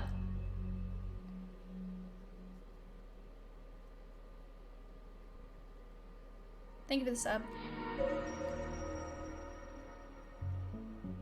The first video was recorded off the northwestern coast of Mexico in late 2004. The story behind it has been recounted by more than a dozen naval officers, and it goes like this. In early November of 2004, a naval strike group led by the aircraft carrier the USS Nimitz was conducting pre-deployment exercises about 100 kilometers southwest of San Diego. Starting around the 10th of November, radar technicians aboard a guided missile cruiser, the USS Princeton, were puzzled by a series of unidentified radar tracks near San Clemente Island. The tracks did not resemble any known aircraft and would sporadically appear in groups of 5 to 10 at a time. Suspecting a malfunction of some sort, the recently upgraded Spy-1 radar system was taken offline and recalibrated. Once the system was brought back online, however, the tracks had only become sharper. Among those on board were Senior Chief Operations Specialist Kevin Day, who was an expert on the Spy-1 radar system and had 18 years worth of experience at the time of the incident. Day observed firsthand how these unknown targets alternated between slightly strange and physics-defying maneuvers. Sometimes a cluster of tracks would appear out of nowhere and slowly drift south. They were flying too high to be birds, too slow to be conventional aircraft, and did not follow any commercial airways. Other times, they would seemingly descend from space and drop all the way down to sea level in mere seconds. These phenomena continued for several days, and every time they reappeared, the crew would run up to the bridge and use a pair of heavily magnified binoculars to see these tiny specks moving erratically in the distance. What the fuck? On the morning of November the 14th, the crew on board the USS Nimitz were gearing up for a scheduled air defense exercise. They had not yet been informed of the unusual returns picked up by the Princeton. It was a cloudless day, and the sea was calm as pilots took to the skies. One of them was Lieutenant Colonel Douglas Kurth, who was flying a single-seat FA-18 fighter jet when he was contacted by the Princeton. He was instructed to investigate an unknown target approaching from the south. The Princeton also wanted to know if he carried any weapons, to which the answer was no. Kurth made his way to the specified coordinates but did not pick up anything on sensors. As he looked down towards the ocean, however, his attention was immediately drawn towards a turbulent patch of water. Kurth claims to have seen a roundish disturbance on the ocean, which appeared as though something was submerged just below the surface. A whale! It reminded him of a submarine or ship slowly sinking into the ocean. The Nimitz strike group did include a nuclear-powered submarine named the USS Louisville. The Louisville was in the vicinity when Kurth made his observations, so the churning may indeed have been caused by a submerging submarine. If not, then whatever was in the water managed to evade detection by the Louisville's extremely sensitive sonar. Whale. Kurth was soon joined by a squadron of 2 tandem-seated F-18s, the lead aircraft of which was piloted by Commander David Fravor. Much like Kurth, Fravor claims to have seen a disturbance on the ocean, which he described as having a vaguely cross-like shape. He thought it resembled a downed airliner and described its size as much larger than a submarine. While Kurth eventually circled back for the Nimitz, Fravor and his wingman decided to get a closer look. As they began their descent, they noticed a white, capsule-shaped craft moving erratically above the disturbance. What? At first, they thought it could be a helicopter, but there were no rotor blades. In fact, it was perfectly smooth. No markings, no exhaust, no What? protrusions of any kind. The UFO appeared to maintain a consistent altitude, but made rapid lateral movements with no visible means of propulsion. According to Fravor, it was a bit smaller than an F-18 and resembled a giant mint of Tic Tacs.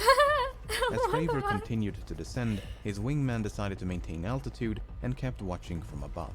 Flying in a spiraling downward motion, Fravor was getting closer and closer, until suddenly the UFO realigned its axis and began to climb at an incredible rate of speed.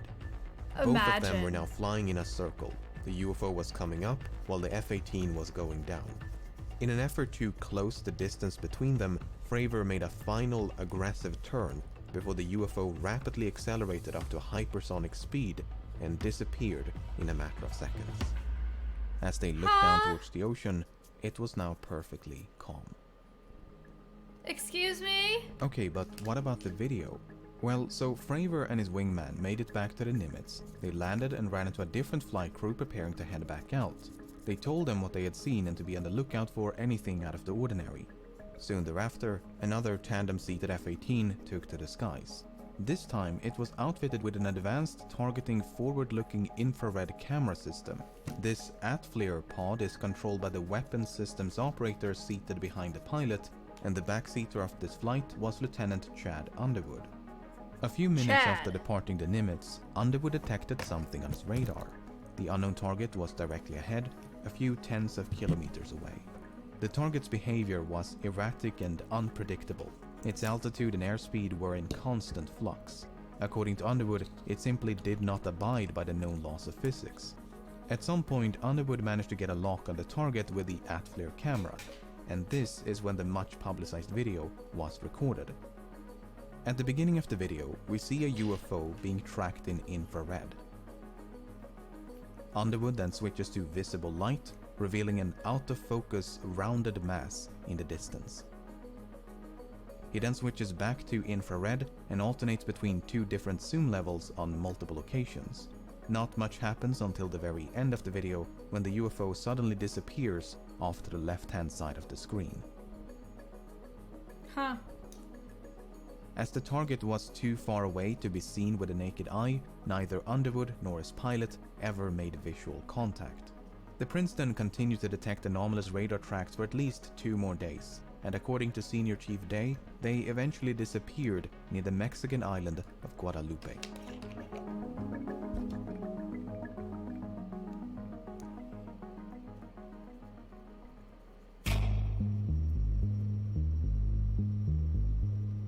In complete isolation, utterly divorced from any and all surrounding context, this video is extraordinarily unremarkable. It's a fuzzy blob against a featureless background.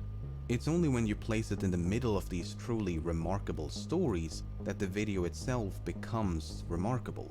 When skeptics and debunkers claim that this is a distant airplane, I understand why many are so opposed to that explanation, because the witness accounts say otherwise. A distant airplane can't just zip around the sky as if gravity was non-existent.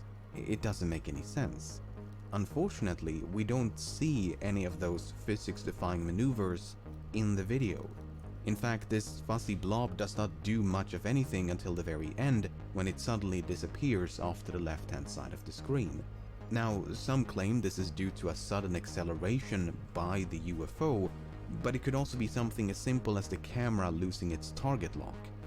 It's difficult to tell. Underwood himself is uncertain about what happens at the end, as he never made visual contact. The witness accounts, meanwhile, are so extraordinary they are difficult to believe.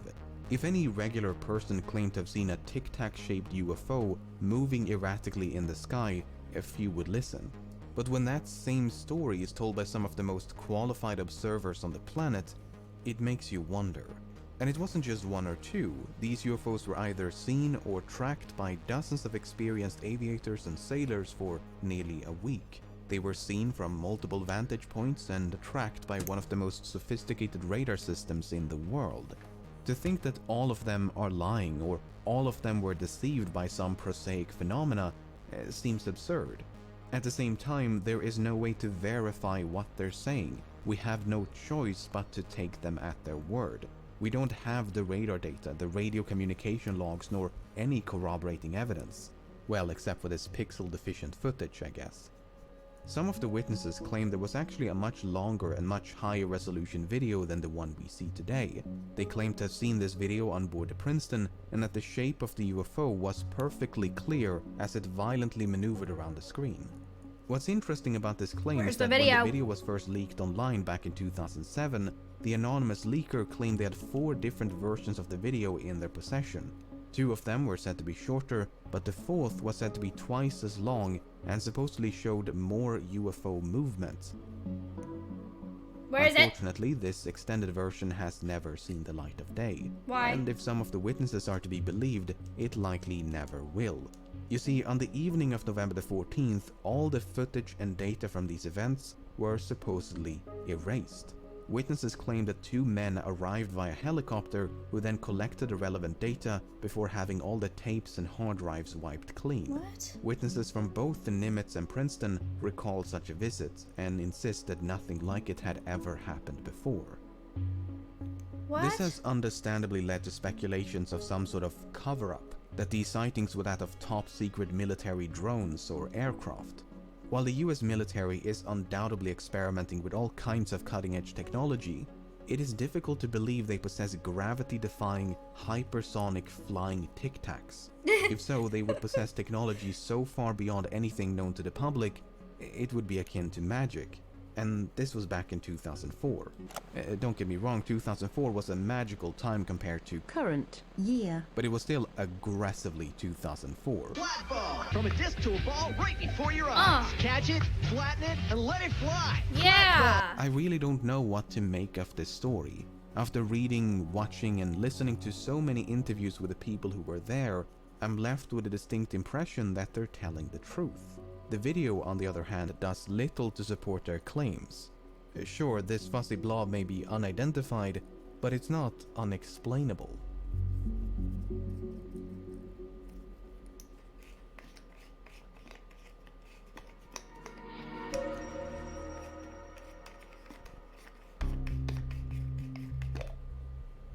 The second and third videos were recorded off the southeastern coast of the United States in early 2015.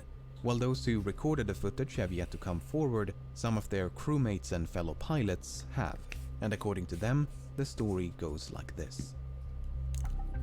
In the summer of 2014, a naval strike group led by the aircraft carrier the USS Theodore Roosevelt was conducting pre-deployment exercises somewhere off the coast of Virginia. Much like with the Nimitz encounters, the first sign of trouble came in the form of anomalous radar tracks. Following a fleet-wide upgrade of aircraft radar systems, pilots had begun to pick up unidentified targets while conducting routine training missions.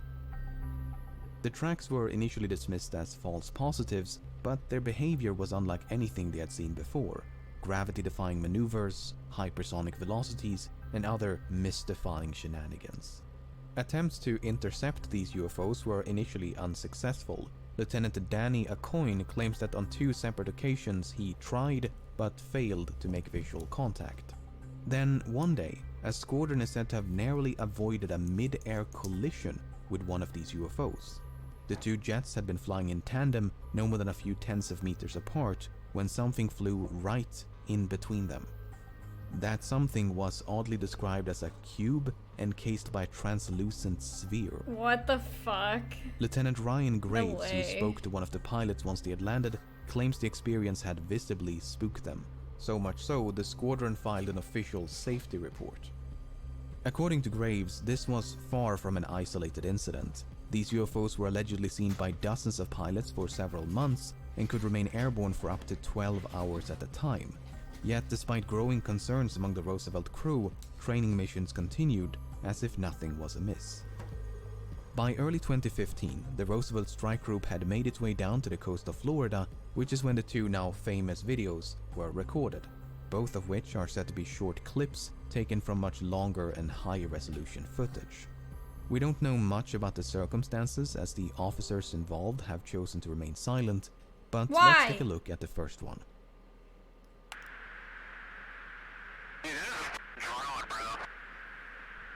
There's a whole fleet of them. Look on the ASA. My gosh. They're all going against the wind. The wind's 120 knots from the west. Look at that thing, dude.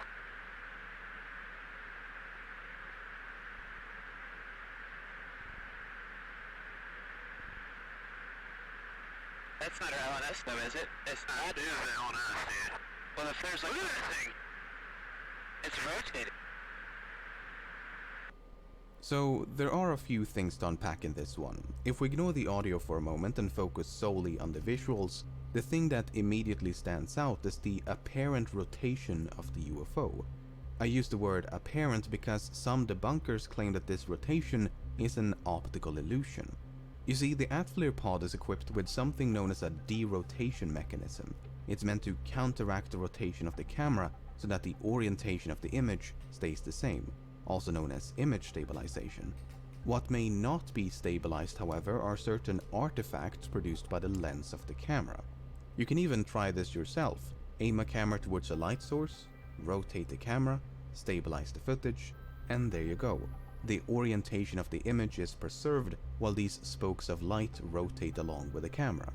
So much like how the light from this light bulb is producing a lens flare, the infrared radiation from this UFO is said to be producing a lens glare. In other words, the bunkers claim it is the camera and thereby the glare which is rotating, not the UFO itself. While this explanation seems perfectly reasonable to my untrained eyes, things get a bit more confusing once we bring back the audio. Well, if there's like... Look at that thing. It's rotating. If this rotation is merely the result of image stabilization, why would the 2 pilots fail to recognize it as such? Surely they, if anyone, would know what that looks like. And they're not alone. Both Lieutenant Graves and Acoin believe it is the UFO which is rotating. Furthermore, an expert on the ATFLIR system has very plainly stated that this is not an optical illusion. But this is not the only puzzling comment made by the 2 pilots. There's a whole fleet of them. Look on the ASA. My gosh. They're all going against the wind. The wind's 120 knots from the west. So the radar is supposedly detecting a whole fleet of UFOs, which are all traveling crosswind. I mean, if what we're looking at is something prosaic, like the blooming exhaust of a jet engine, Thank you. These comments don't make a whole lot of sense. I would love to hear what these 2 pilots have to say if they ever decide to come forward. Until then, all we can do is speculate. I don't get it. Why aren't they coming forward?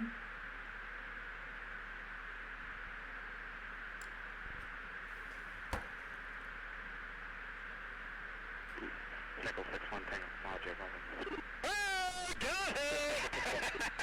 Woohoo! Roger, there's troubleshooting. Did you box moving target? No, I took an auto track. Oh, okay.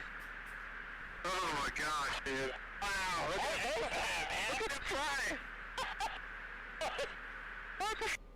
This video may seem very striking at first, but it is arguably the least interesting of the three. Once again, let's ignore the audio for a moment and focus solely on the visuals. Unlike the previous two, the UFO in this one is colder than its surroundings, so the ocean below is radiating more heat than whatever this is. It may look as though the UFO is traveling at high speed, but this is likely the result of parallax. In short, aircraft go fast, camera fixed on not so fast UFO, UFO appear to go fast. Some say the UFO is near sea level and therefore the parallax explanation doesn't work, but we can actually derive its altitude using the numbers on screen and find that that is not true. Everything seen in this video is consistent with a balloon or some sort of debris floating in the wind. The commentary by the pilots, however, does once again introduce a bit of confusion. I mean, it seems odd for the pilots to be so excited over something so mundane, but without hearing from the pilots themselves, we can do nothing but speculate.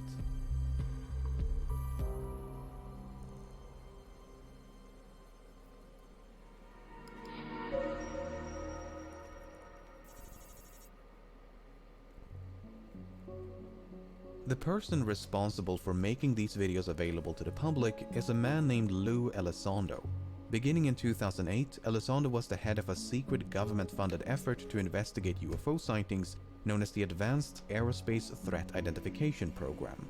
By late 2017, however, Elizondo had grown so disillusioned with the government's lack of interest in the program's efforts that he decided to resign. In his resignation letter, Elizondo writes that certain individuals within the government are staunchly opposed to UFO research, that inflexible mindsets and political contention essentially prevented him from doing his job.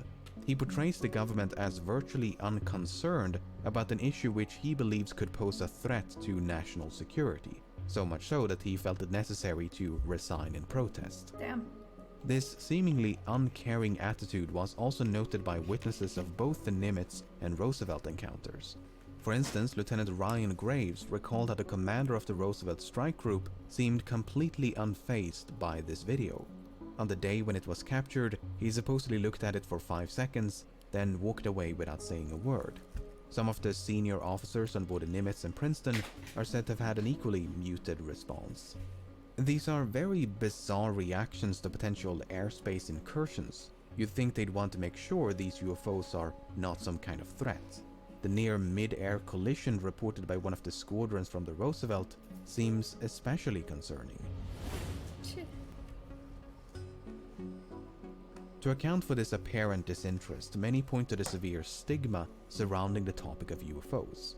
Regardless of how inaccurate it may be, the term UFO has, for many, become synonymous with aliens and spaceships. So much so, the government now favors the term UAP, specifically to avoid this unwanted association.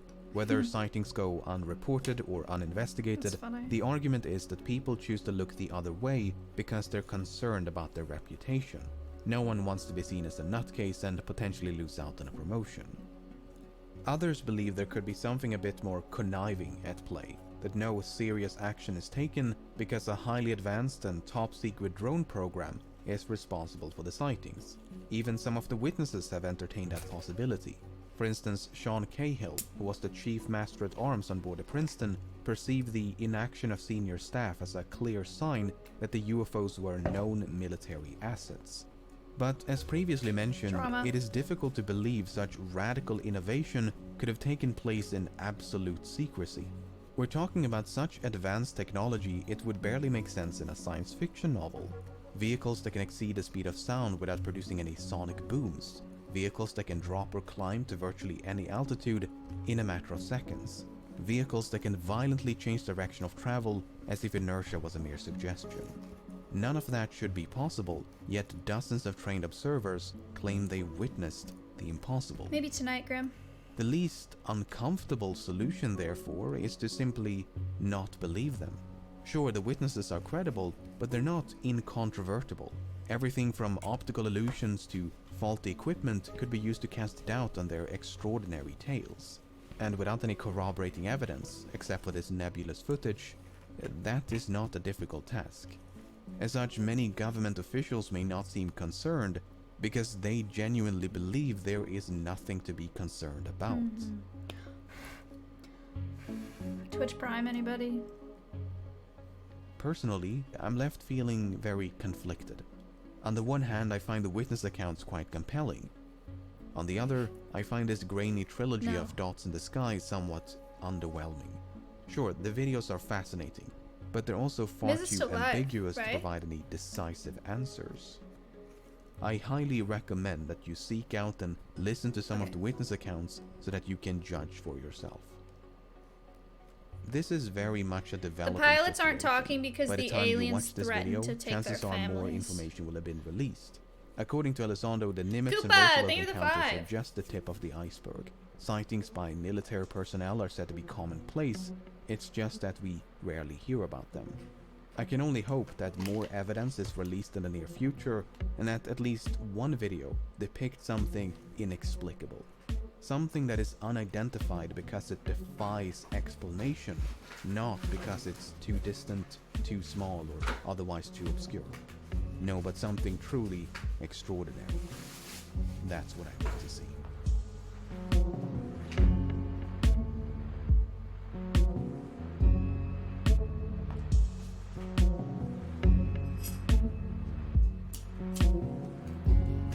Drakes.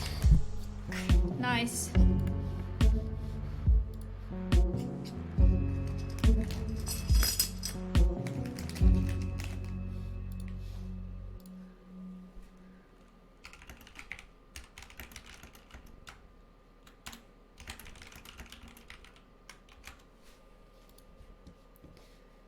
Interesting. Okay. I have to put this box around it now. But I think I pretty much finished painting it. It'll look better once it's in the box and we have the lights on it. I need to put more depth here. Aquatic ambience. Let me put more depth where his ears.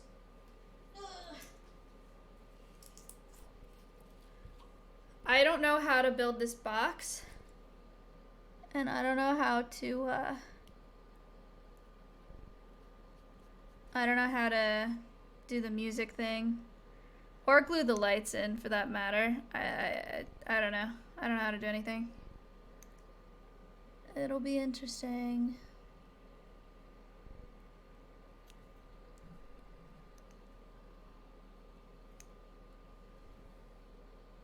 Oh man.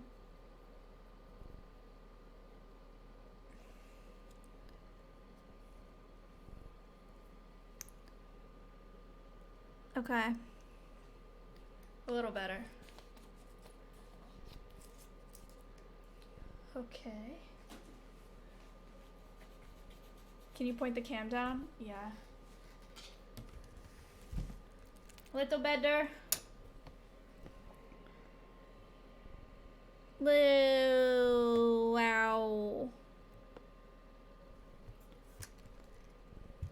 Okay. Oh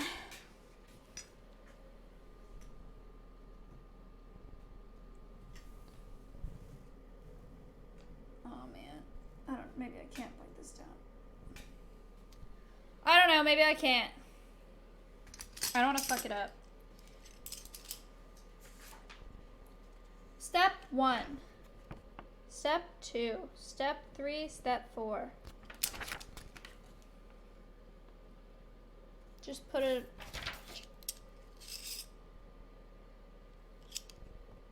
Just build it. I'm gonna do this on the ground.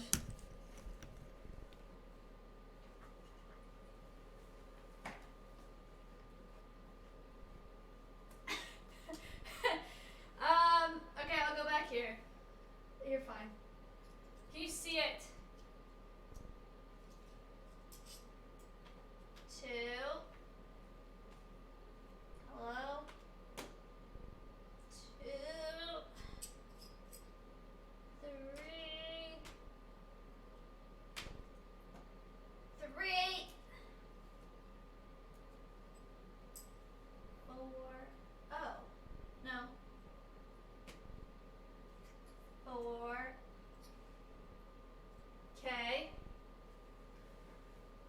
And then the sides.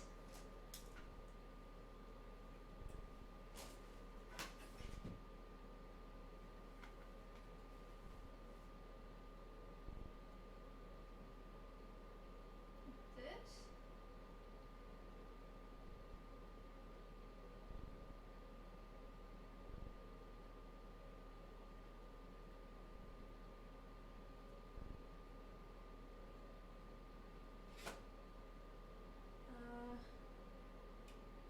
Didn't really work.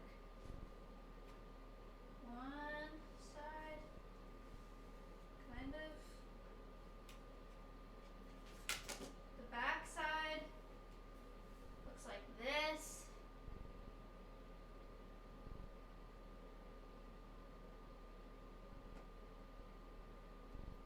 Huh? That does not fit.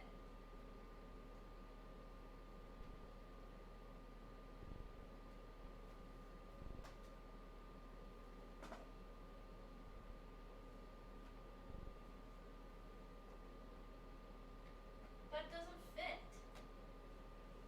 What the heck?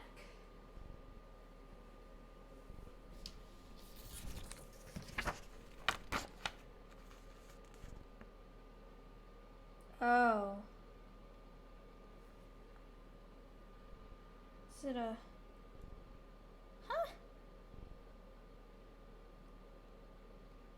What?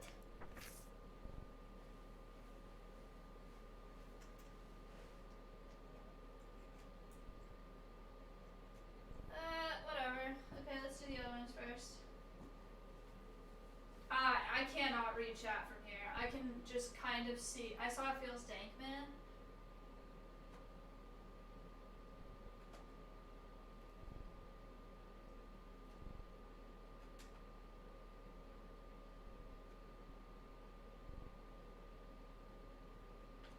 Please! Damn it! Okay.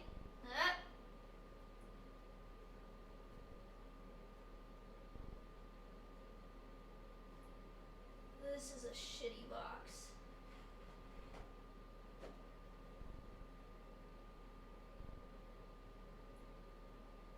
Okay, now I have to put the top on without all the sides coming off, which seems super unrealistic, but okay, Blizzard.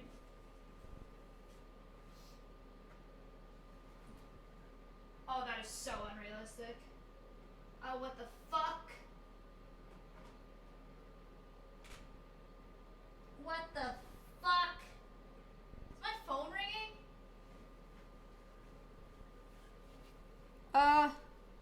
Shit.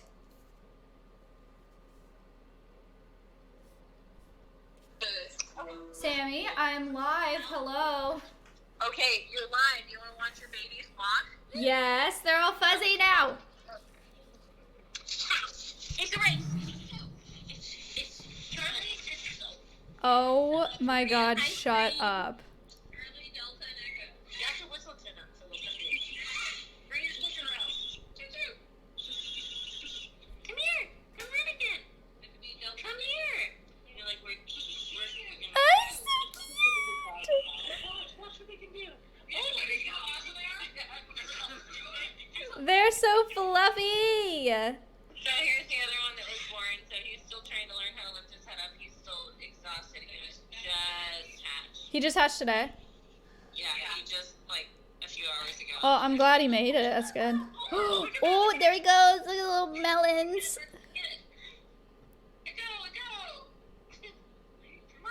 Hi, stream. Here you go.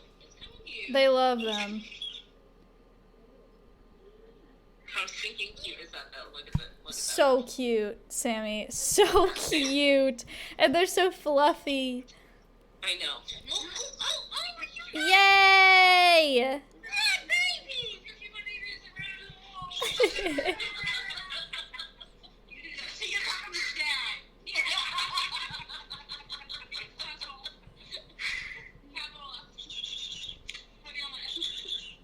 Come here, baby. Steven. Steven. Chat, look at that. What was that? Naming it Steven. Naming it Steven, yeah. That's nice. Steven. And the other one could be Richard. No. Steve, and Steven. Steven. Alan. Hi, baby. Wait, that's not Alan. Steve. Hi. You guys can do it. You can do it. Dude, I can't believe they can walk shaped like that.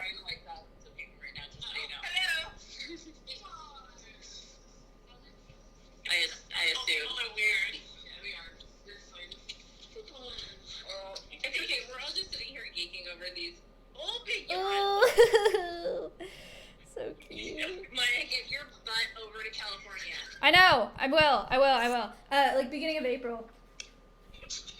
Beginning of April, they're gonna be big. But I can't come sooner than that. Okay, I'm gonna have to fall in love with yours. Oh man. We'll let Brooklyn right here. They're gonna be big. They're gonna be like this big by then.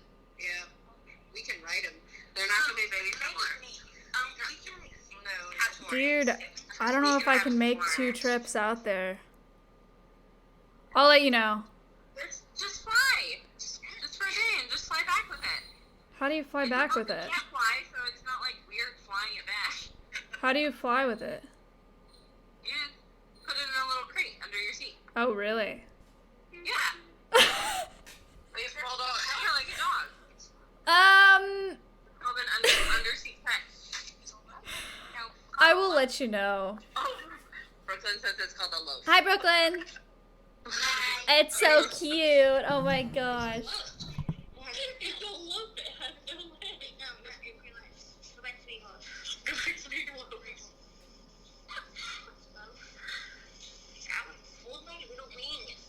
Oh yeah, the tiniest little itty bitty wings. Like, ready? There it is. That's the wing. That wing is ridiculous. I can't.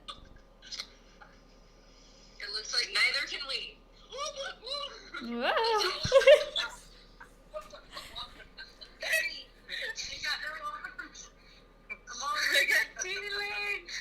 God, they're so cute.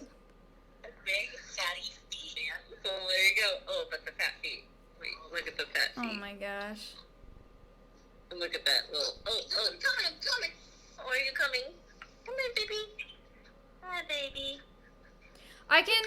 Let me text you about making a trip sooner. Okay, I'll figure it out. Okay, I love you. Bye, Okay, Kat. love you. Bye. Thank you. Bye. Gosh, I was gonna do like a whole big thing at the beginning of April to go get the emu and the parrots and the snake, but maybe I should do 2 trips and do the emu and snake, and then the second trip do Mav and the parrots.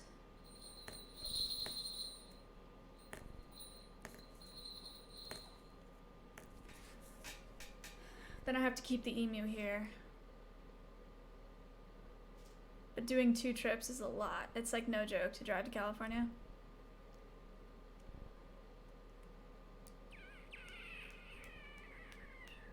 Why can't you fly? Is that worth? I don't think that's worth for an additional month with the emu. Flying right now is like super not safe, and I don't want to bring it back under my seat and bring it through TSA. Sounds like not fun.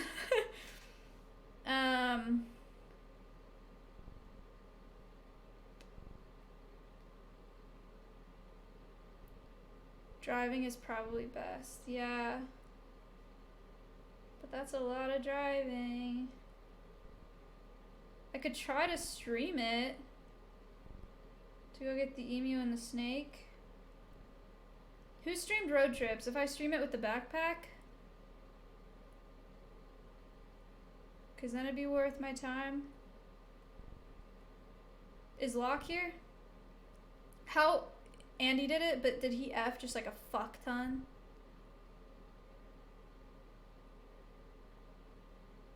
Yo, Locke. How bad do you think it would be if I tried to stream the road trip to California with my backpack?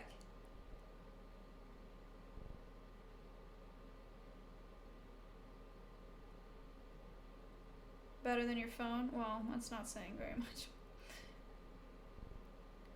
With the two modems, AT&T and Verizon, I mean, that might not be that bad.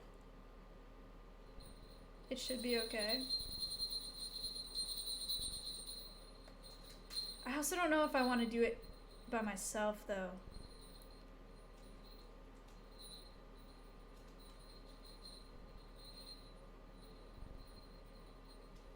Because I can't drive straight. Milena might go. She would consider going, yeah. Ella's going with... Yeah, Ella's gonna go with me for one trip, but I don't want to have her go with me for two.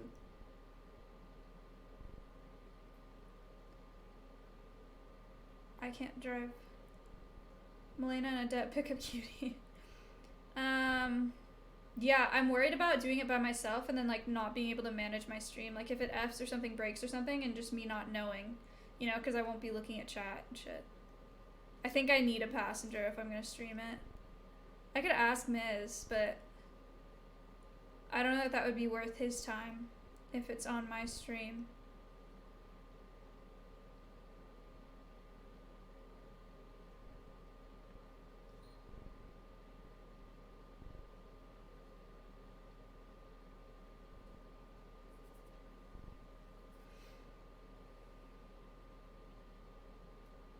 Alternate streams. Lock said something.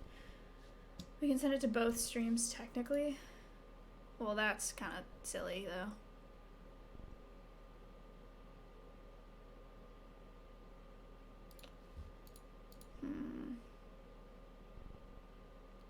I'll think about it, cause she's right. If I don't get there for another month, the emu's gonna be like that big. So stream when you're there instead. Oh my god, this glue gun's still on. I'm trying to die.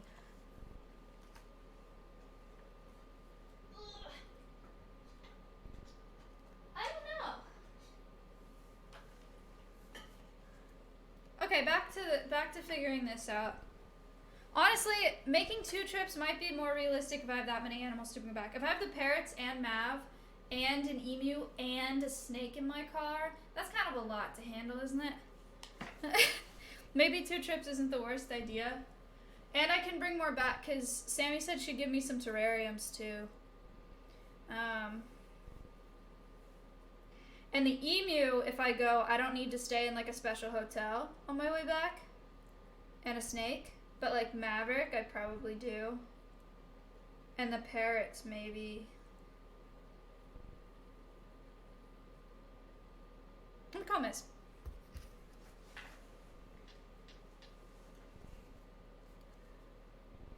Maybe we can do it on his channel.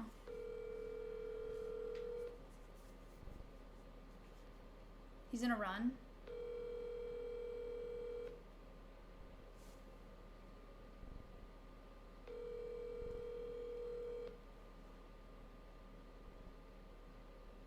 This looks kind of cool, right? Kind of. I just don't know how to put this top part on. Where is the top part?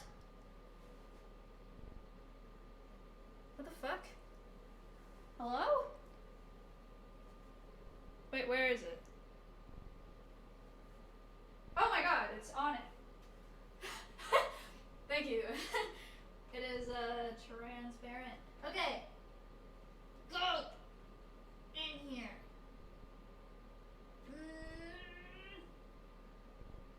I'm not gonna lie, on the instructions, it shows a hammer. Like a little mallet thing. But I don't want to use a mallet. I would really rather just slide it in, you know? But I don't know that it's gonna want me to do that.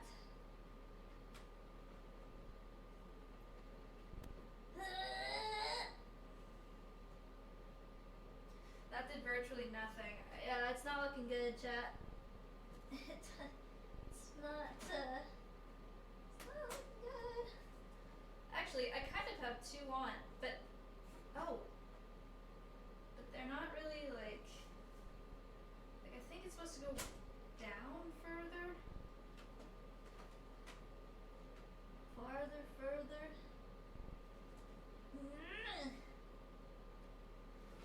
This is so stupid.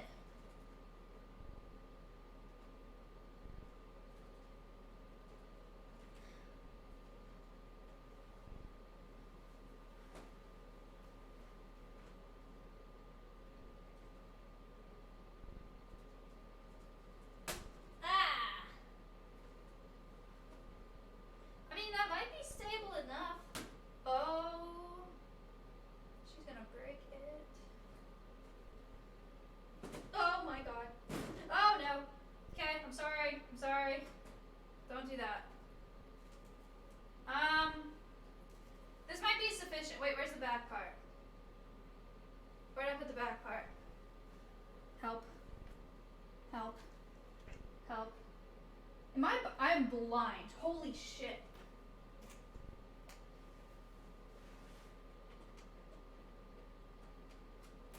I don't understand how this works. Unless I'm missing pieces.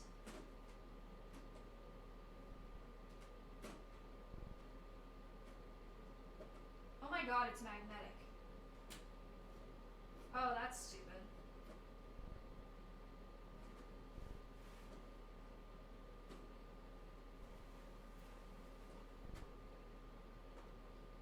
This is why it shows a hammer, because it needs to be further down.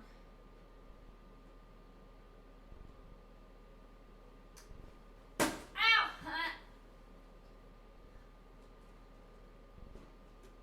Think this up.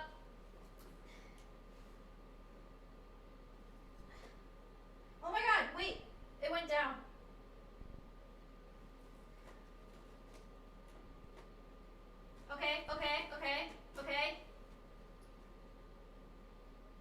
Okay. I felt it go down again. Ugh.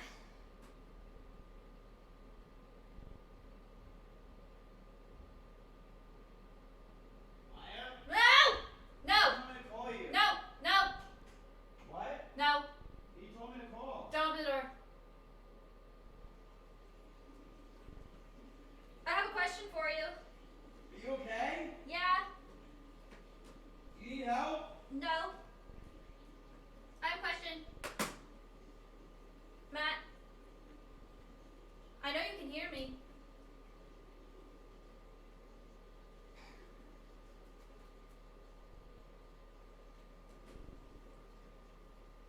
Matt! What? Would you consider streaming a road trip to California with me so I can get my baby emu? What about California? Would you consider streaming a road trip with me to California so I can get my baby emu? What? No! Don't look. Don't What? What'd you dare say? look. Would you consider coming to California with me? Would you consider streaming a road trip to California with me so I can get my baby emu? No. Really? Yeah, I will. Oh.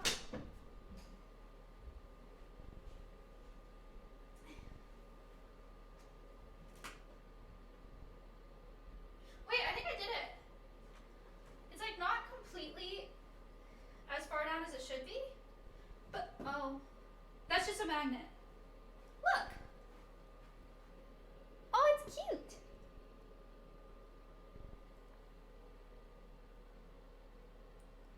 But then,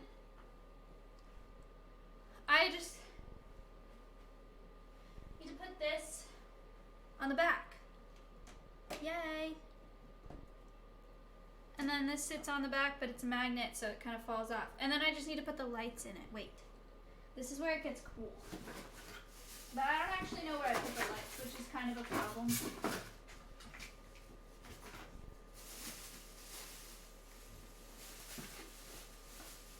Damn it. Where did I put the lights?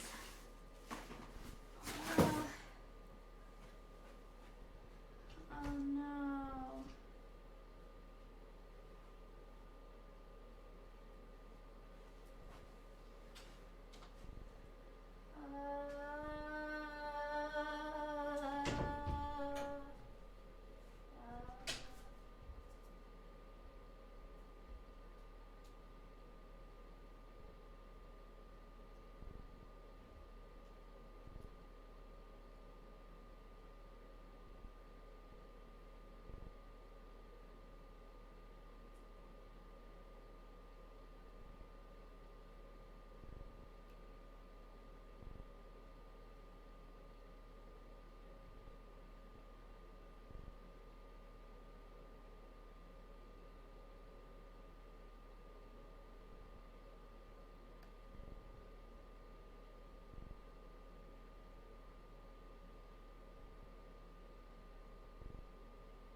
Okay, so this is the thing that I'm scared of that I need your guys' help with because I don't know how to use something like this, but it's for the music.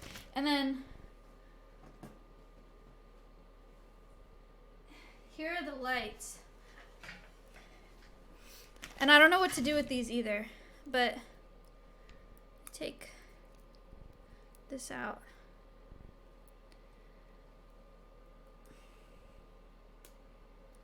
And then you twist them. And they're little blue lights. I thought it would make it look more oceany. But I don't know how to put them in. Ouch.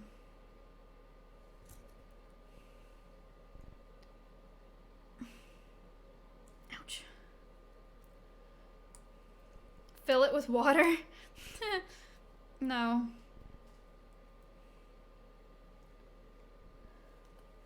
Put blue paper in the background. Here's what I could do, and this could be a really terrible idea. Ooh. This could turn out really bad. But I could paint this back panel blue. Actually, I probably should do that. Oh god.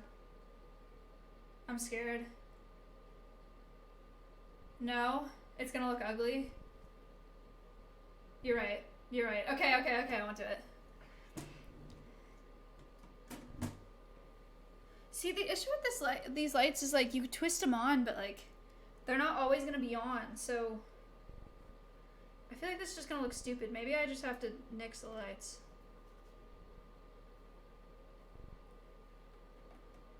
Yeah, this looks stupid.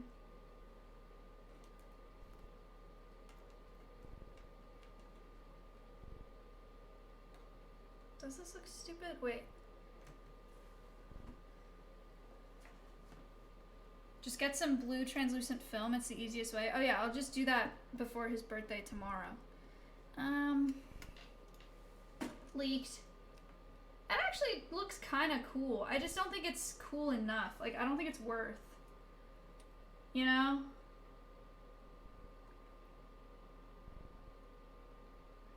It is worth. Figure out how to, like, glue them in here. And then have them sticking out so you can twist it.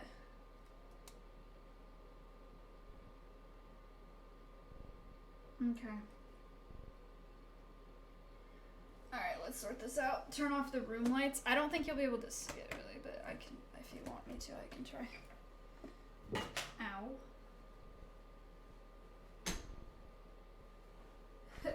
Whoa. Whoa, actually leaked. Okay.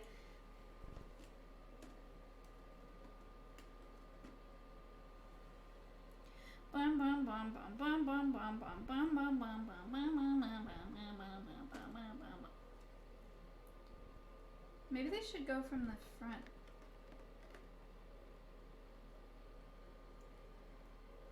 I don't know. Sorry, I'm trying to make it so the reflection isn't. We'll just do the back, because the back is from the bottom. I could do it from the bottom and the top and the back. Maybe. Like right here, right here. Fuck it, let's just glue them and then I'll take it off or something if it doesn't work. We'll do 4 of them. And fuck me when the battery goes out on these, then I'm gonna have to rip them off and glue more on. Front so you can see the face, but the face is ugly.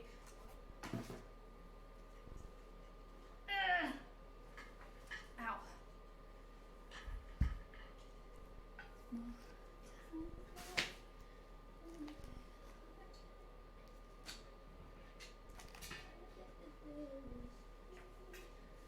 Okay. More glue. Bah! Don't you want to chew on these? Or is that just me? You know what I mean?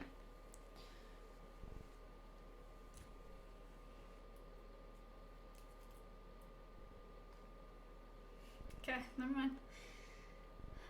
Sorry.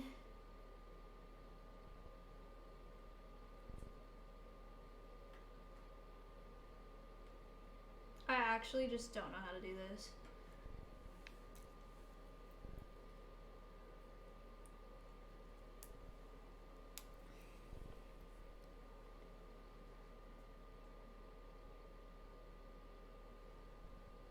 Relax.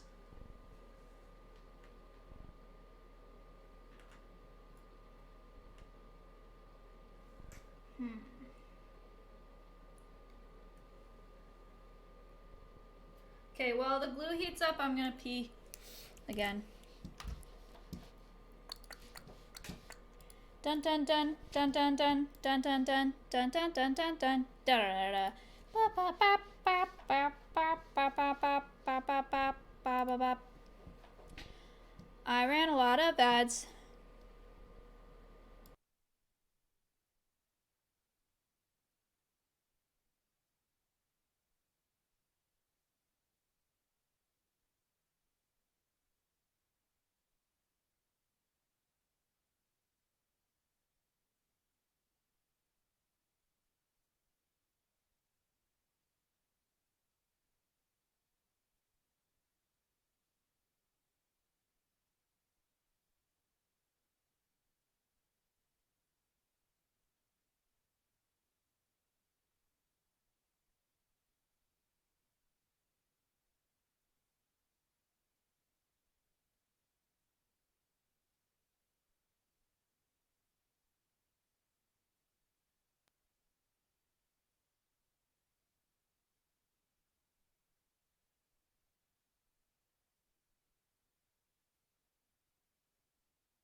Alright, this is really stupid.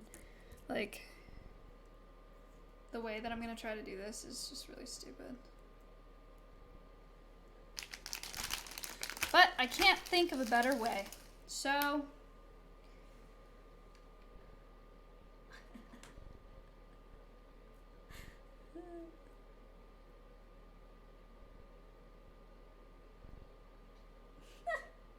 This is not gonna work.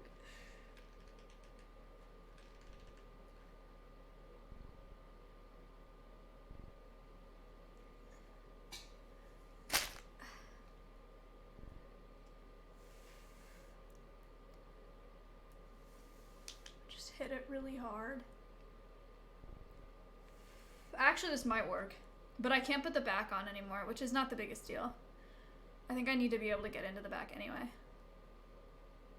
Okay. Well, it's staying there. Same thing, other corner.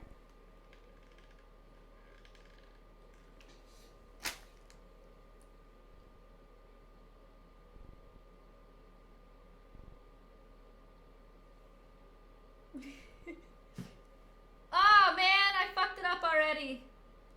Why'd I do that? No, stop. Oh man. Oh no. I didn't do it on the side. Ow! Fuck!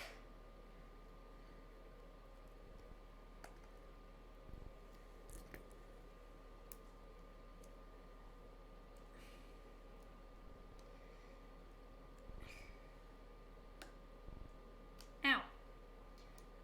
Out! Now! Mm. Damn. Damn. Okay, fuck this one. This one instead. Oh my god. Oh my god.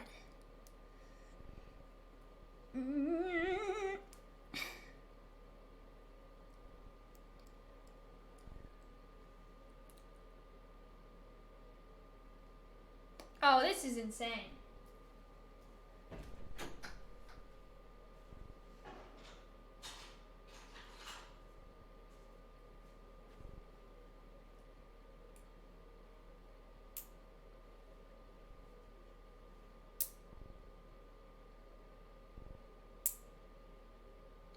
You fucking bitch.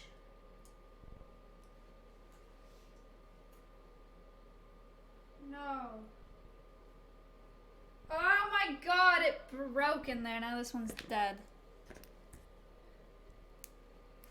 Oh my god. Ow. Why could I do this so easily on the last two? Why is this so hard? I don't have time to get strip LEDs. Ow, misgifted sub. Oh shit! Wet. Thank you for the 7 gifted subs. Oh my god. No, I can't buy LEDs on Amazon, okay? His birthday is tomorrow. This has to be done for tomorrow. Ah! Ow. Yeah, I might need to find pliers. I don't want to go get pliers. God damn it.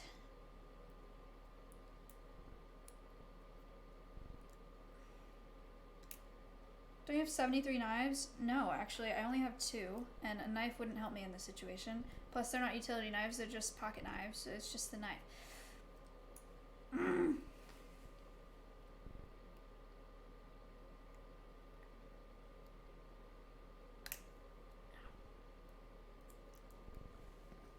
That hurt.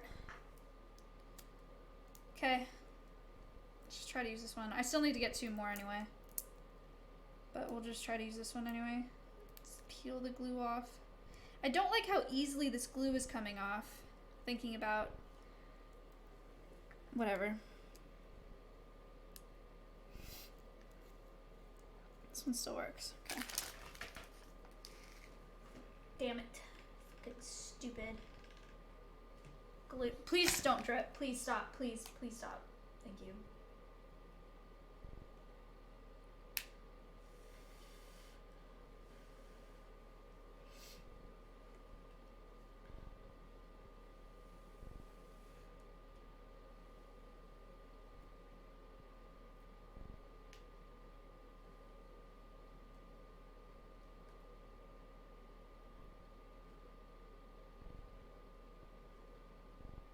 Okay.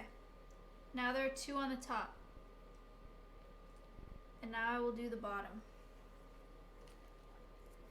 But I need to get these out to do the bottom. Wait. Oh, I have 1? Like this? Yes? Oh, fuck. This isn't... Oh, no! It came out. Please.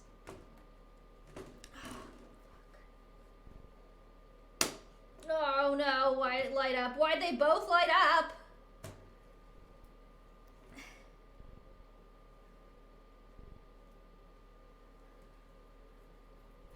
Okay. It's fine. Just get this in there. Put that there. Get in there. Okay. Now fill it with water? No. I don't want to fill it with water.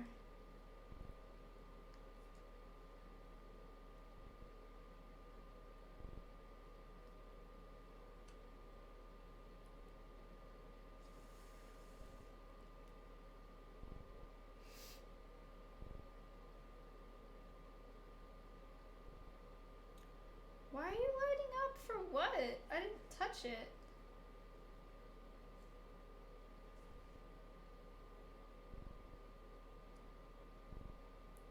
Sharky! Can you get the back on? No. The back is no longer with these lights.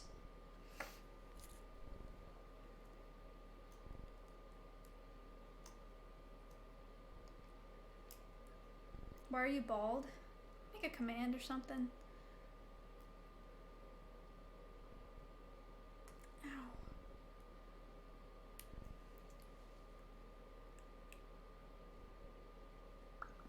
Or video. Nice. Let's do that instead. Please. Please. Please. Nah.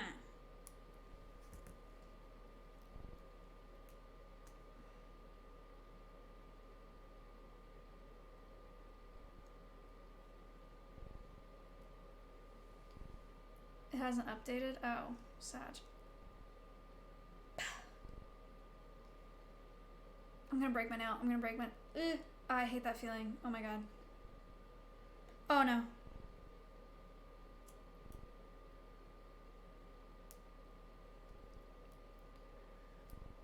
Just get pliers? But this is my last one.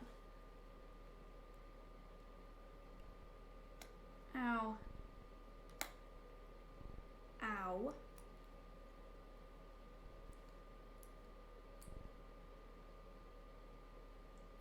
Nope, it's not gonna work.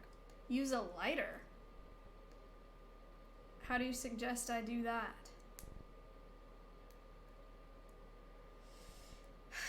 So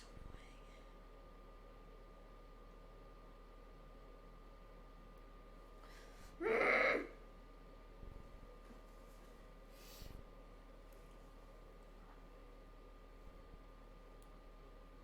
Burn glue off? It's not glue that I'm trying to get off. I just have to pull this tab out so that I can use the light.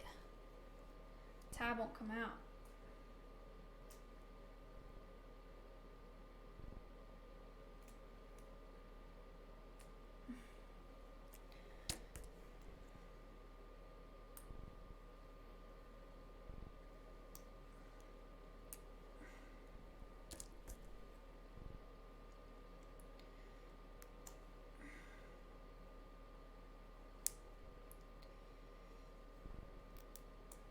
Nail clippers? I don't think that that would work.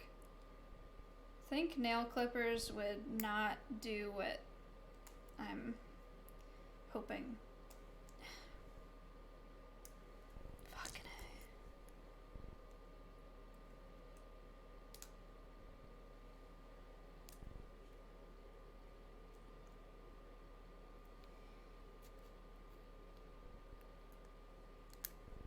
A. Would tweezers work?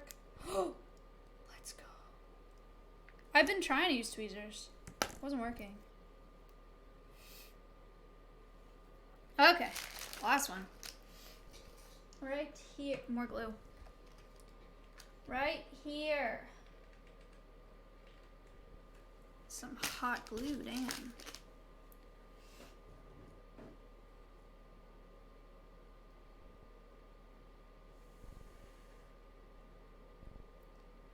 Okay.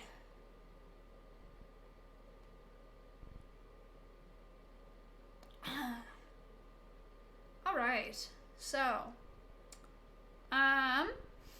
we are, should I turn the lights off? I'll show you with the lights on and then with the lights off. They're glued on the back like this, so you can still turn them, but I can't put the back on anymore, which is not the biggest deal, but can still turn them on like this. Uh-oh. Damn it, that one got glued.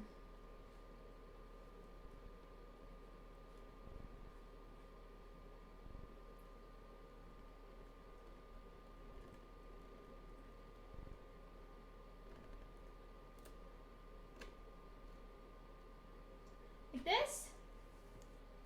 Okay?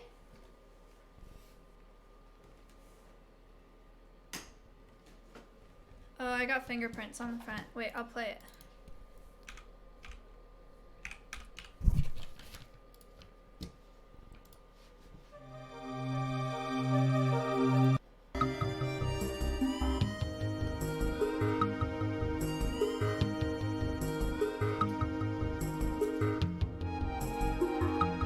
Dude, I can't hear it. My headset maybe died, so it's kind of ruining the moment for me. Yay!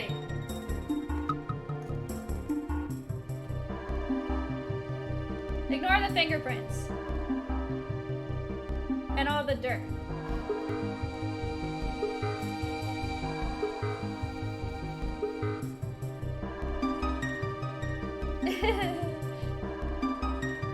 Yay! It's so Scott. okay. That's okay. Alright. Turn all the lights off. And then now the fucking sound thing. Which is just me being extra, and I kind of wish I didn't do it, because I really could have just walked in on stream and pulled up the song on his computer. Which I still could do that. Because this looks confusing. Can record and play multiple files, drag and drop the file, uploading through USB port.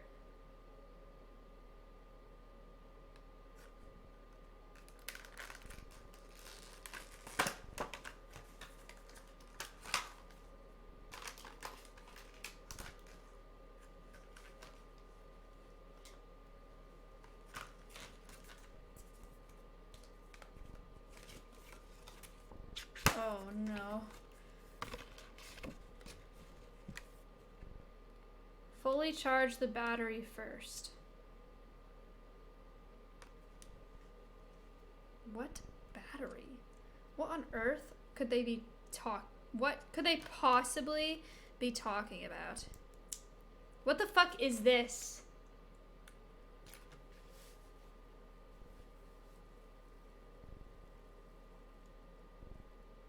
Put the on-off switch into the off position. Plug provided USB cable and start charging. Start charging what?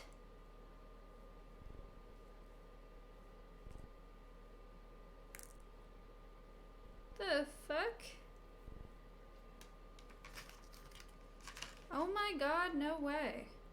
Huh. That feels like I shouldn't do that. Charge until the solid green light goes off. Then you switch to the on position, push the button. Press again to listen to the next file. It plays MP3 files. I don't know how to get an MP3 file.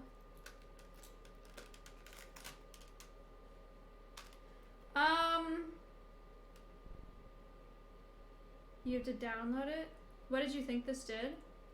I just read it. I don't know. I was like, yeah, this could be cool. I don't know how to use this. YouTube to MP3. Oh, I used to do that. This isn't worth. I 100% agree with you.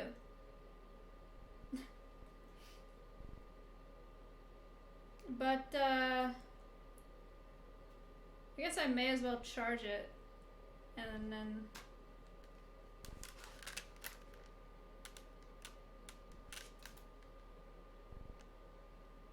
yeah.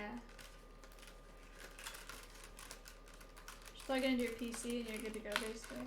I'll charge it and then, I don't know, maybe I'll do it tomorrow if I get the motivation.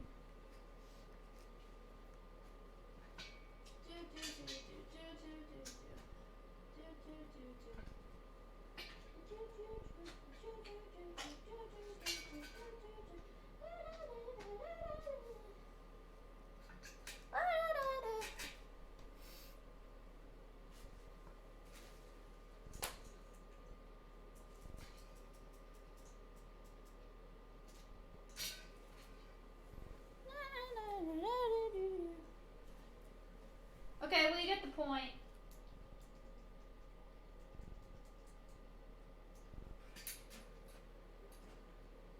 I'm just gonna leave it there and then I'll finish it tomorrow with, and my camera froze. God damn it.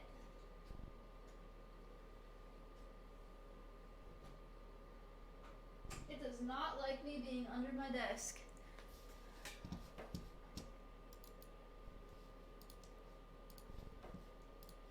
Surprise!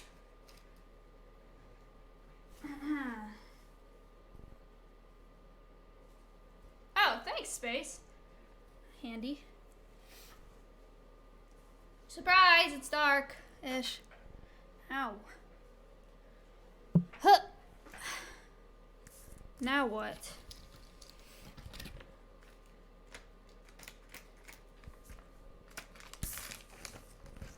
My tweezers.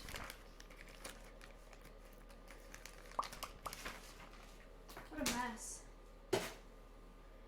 Let's talk about the road trip. Potential road trip. Because Sammy's right. Like, I saw this thing hatch. I would really like to have it here.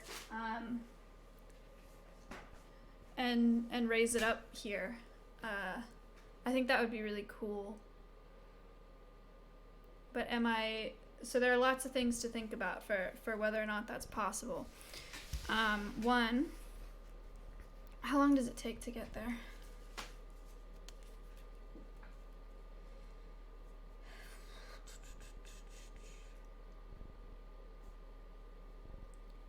It is a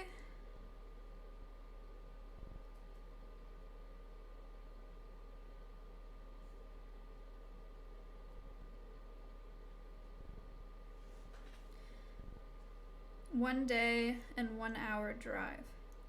So what, 25 hours? 26-hour drive. Which I can't do by myself, but I could do with somebody else. And I know that Matt is a fan of one-shotting drives like that, whereas I would split it up into 2 days at least. So if he goes with me, then we could do 1 day there, 1 day back. Probably. Whoa. Soul, thank you for the $100.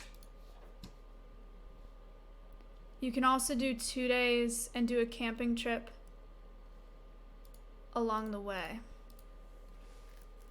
That is asking for a lot from him. I would. Like, if we did one way, we stopped and camped on the way there, and then on the way back we did it straight, because we'll have the emu in the car. Because I don't want to camp with, like, a snake or something, right? Because I don't want it to be cold overnight. We'd either have to stay in a hotel or just go back in one trip.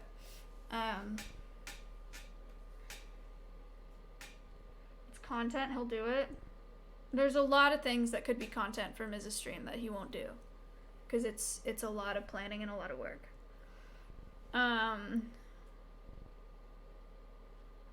But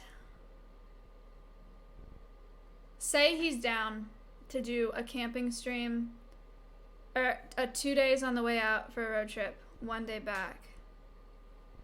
It would be really sick to do it in an RV. But I don't know, there's other reasons he might not be down to do that. But I just mean, like, beyond all that, it would be really nice. Like, it would make a lot more sense to do it in an RV.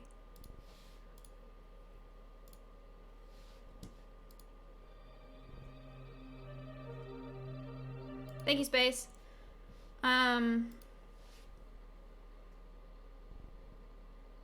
What's up, Dobbins?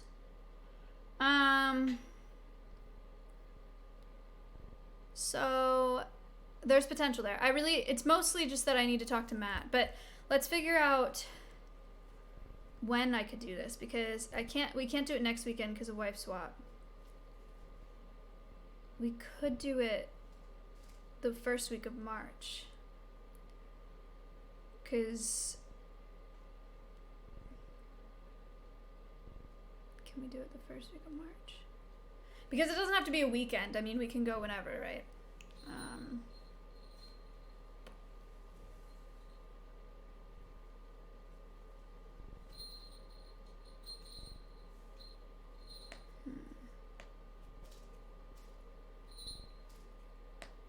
So then I'd get a terrarium, I'd come back, and then I'd have a snake and an emu.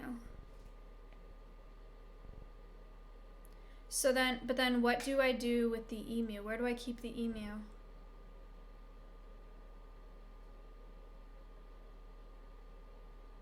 Because I can't really keep it in the rehab room because I'll have wildlife in there.